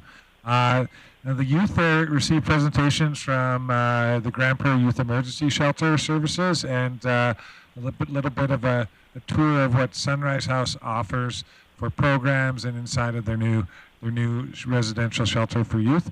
We also had a presentation on suicide prevention, which really had the kids asking, "What can I do?" And one of the questions that I asked as the adult in the room is, "What kind of training programs do you have for kids?"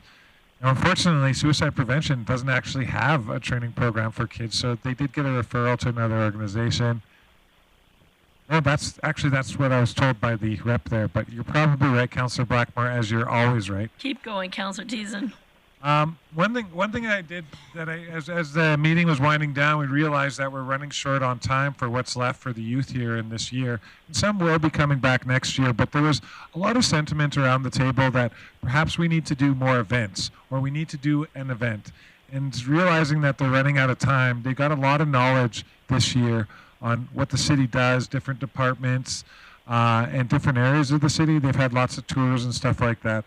But I think it was kind of wise for the young chair, Daisy Nellis, for her to state and remind the youth that, hey, we're an advisory body. We're here to advise council. We could do events, but I think we should have stated that at the start of the year. So perhaps goal setting for the next year for the returning members to continue on their governance path and advising council, as well as perhaps having one final send-off event for the year if the kids can pull it off. On April 18th, we had the Community Advisory Board on Housing and Homelessness. I attended that on behalf of council. Not much to report there. We did have a presentation from the Hearth Social Profit Agency and how things are going over at Fletcher House, and lots of good stories over there. I can fill in council later if you'd like to touch in on there. And then we just went over our work plan and did the review for that day. From there, a lot of the events that I attended have been spoken of, but I too was at the fire chief and the police chief swearing-in ceremony. So very proud to have two stand-up gentlemen such as Dwayne Lacusta and Mark Van Werkhoven leading the chiefs of our frontline services of emergency here in the community. So I know they'll work seamlessly as a team. But talking with Deputy Fire Chief Mike Anderson at the police chief swearing-in ceremony, he did state to me, he said, you know, after we did our fire chief swearing-in ceremony and then we did seeing the police chief swearing-in ceremony, we got to up our game the next time we get a fire chief, because there's only ever been 10 of them here in this community. So perhaps we could do more than just council chambers the next time, but I'll leave that up to the fire department. But it was a good laugh that we shared. I also attended the Sports Excellence Award. I went to Vaisakhi with Mayor Clayton at the Sikh temple, the Gurdwara, on the Vaisakhi day. We had dinner with the locals there inside and took in the celebration, and Mayor Clayton and I got to hand out gifts to the children for performing for Vaisakhi, which the real reason is it's the start of the Sikh religion, which happened about 325 years ago on this day. Finally, I got tours Cedar Point. Oh yeah, I got asked because the mayor was too busy. Eastlink Center TV called me and said on short notice, would you like to be part of a cooking show? We need a celebrity. And my first question was, well, the mayor's more celebrity than me. And they're like, yeah, she's busy, but we're calling you. So I said, sure. And on Eastlink TV, if you tune in sometime, you might see myself making a big pot of homemade mushroom soup with the cooking show expert. And there was another celebrity chef that was there that came in right after me, probably more celebratory than myself and the mayor combined, but I'll let him talk about it on his roundtable, and that's my report. Thank you very much. Councillor Bressie. I don't do well with cliffhangers. Oh, okay. You. Thanks for leaving that tension. I was on a lot of similar things. It was a highlight was getting to see the police cars and the uniforms unveiled. Don't ask me how, but I will attest the back seat of those police cars is functional. An important thing to test that I was happy to contribute to. I had a few Alberta meetings, including a meeting with the Executive Committee in Calgary, where I took the opportunity to also meet with Calgary City Council. And then a highlight for me that I was the only one that got there because it was just such a busy night with so many other events going on, but I got to attend the Catholic Family Services Gala, where I don't know how, but they managed to raise Johnny Cash from the dead. The music was great. More importantly, the room was absolutely full, and they told me that they haven't had the room full on that event before. So great to see the community supporting Catholic Family Services, despite the name offers services to absolutely anybody, regardless of their background, and they do sliding scale, something that I think members of this community benefit from every day, and more could benefit from. So it was exciting to go and learn more about their services, and more importantly, support them while hearing some great music. It's Councillor Bressy. Councillor O'Toole. The real celebrity. Okay. I attended, and so did many members of council, the museum expansion workshop. Things that are in progress are just planning right now. I attended an air show meeting. I attended the Eagles Hotel California event at the Polytech in Grande Prairie. It was a sellout, and there was no young people there. They were all in their 50s and 60s. Yeah. Accessibility committee, we had a subcommittee there, and there's going to be some changes internally. I also attended Alberta Bilingual Municipalities meeting. We did accept a grant of $25,000 from the province for signage. We don't know where we're going to spend it and how we're going to spend it, but $25,000 is a good number, but a sign is probably going to be more than that, so we're not sure. Yes, the cooking show. I actually made no mistakes. I didn't put all the salt in the container in the mushroom soup. I listened to the instructions, and I did make risotto. And I gotta tell you, it was good. Yeah. I attended with the personnel committee, Grande Prairie Police Service, and what else did I do? Northwest Alberta Sports Awards. What a great event. It's amazing. All the athletes and coaches and supporters, just there wasn't enough awards. I think that everybody in the room should have got something, but there's limitations. Yes, did the fire chief swearing in. Great. Congratulations, Mark Vanderhaken, for being here, and he's also got a military background. Grande Prairie Police Service logo and unveiling of the new vehicles, the uniforms. We met, we had a police committee meeting and a police commission meeting as well. Attended Cedar Point and the Mustard Seed. Congratulations and thank you for putting a face to your voice when we talk on the phone. Welcome reception, and yes, I do want to bring up Earth Day. Very, very well attended, and the flag raising for the Sikh heritage today at City Hall. Thank you. Thanks for that. Councillor Bosch. Thank you, Mayor Clayton. Some will be repeats, but that's okay. I attended the Grande Prairie Local Immigration Partnership Committee meeting. CSD, our Community Social Development Department, just recently finished their move to Cedar Point, and they're still in the process of analyzing the recent cultural survey that went out in our community. I attended with some of my council mates the National Volunteer Week lunch at the volunteer organization, formerly known as VSB.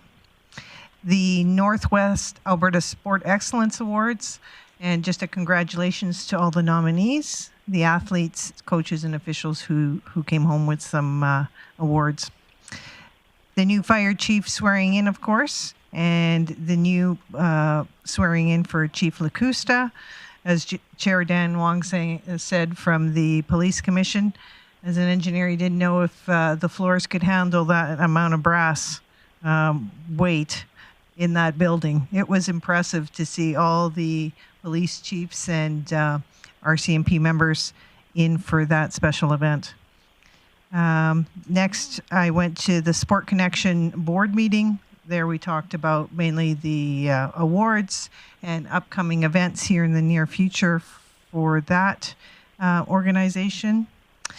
The Cedar Point and Mustard Seed grand opening, of course, and then the tour for us, and hopefully others get an opportunity to do this in the near future. The municipal side, the municipal services that will be on the other side of the building.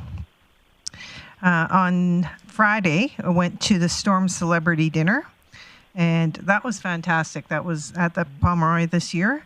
Craig McTavish, Jason Strudwick, and Bob Stauffer. They were so funny. So funny. I was really, really impressed. Dinner was fantastic. It was a fantastic evening. Saturday was Visaki. That is their spring festival. I love that event. The colors, the music, the food. Yeah, everybody who gets an opportunity should absolutely take advantage of going. And then on Sunday, the Home and Garden Show. So looking forward to doing some home and garden stuff here in the near future now that the weather's getting warmer. So it's been a busy couple of weeks. That's it. Great. Thanks for your report, Councillor Bosch. Many of the items I've done in the last couple of weeks have already been mentioned. I did bring greetings on behalf of Council and the organization to Chief Bozin's retirement. It was a great event, and thanks for inviting us. As mentioned, I attended the Guadara with Councillor Thiessen and brought Visaki greetings, and followed that day by painting a puck, and thanks to Councillor Berg for his artistic coaching. I had a meeting with the VP External of Northwest Polytech to talk about some upcoming opportunities, collaboration opportunities between the City of Grande Prairie and Northwest Polytech. As mentioned, we had a fire chief swearing in ceremony right here in the council chambers, which was something to be really a memorable moment, as it was the 11th police or fire chief in history. So a great special day. Also attended, council recalls, I was appointed to the Alberta Municipalities Economic Development Committee, had a meeting last week with them. One of the guest speakers that day was from the provincial government, and they did a demonstration in regards to the province of Alberta's site selector, and how they have identified and created a tool that identifies sites across the province for investment and land, buildings, etc. So it was good to get an update so that in turn we can make sure that all of our local vendors are on that site. I wanted to thank council for every single councillor attending the Cedar Point official opening and the official welcoming to Mustard Seed in our community. It was great to have a tour and see the new municipal offices. With Councillor Plott and Blackmore attended the Masqua Medical Building update. That's coming along nicely, so that was good to see. And brought greetings on behalf of council at the Grande Prairie Police Service Police Chief official swearing in. A couple things that I wanted to mention from that. Truly appreciate council's support in that event, and as well one of our former colleagues, Arlen Miller, the work that was done on from him. It was nice to see him there that day as well, and really identified in our media that decision and that transition wouldn't be possible without the support of our provincial government. So thank you to Minister Ellis and Minister Amory for coming to Grande Prairie on that special occasion. Also attended Earth Day with my municipal colleague, Reeve Bob Marshall. We did the proclamation, and I didn't hear who won the bikes, but there was 2 bikes given away that day, and I was there at noon, and the event started at noon, and I understand the lineup was out the door before the event even started. So thank you to all the administration and team players that put the event on. It was a great event. And that evening attended Visaki, which was as mentioned by Councillor Bosch, a colorful celebration of the Sikh religion. So with that, I will say thank you and enjoy the rest of your evening and call the meeting adjourned.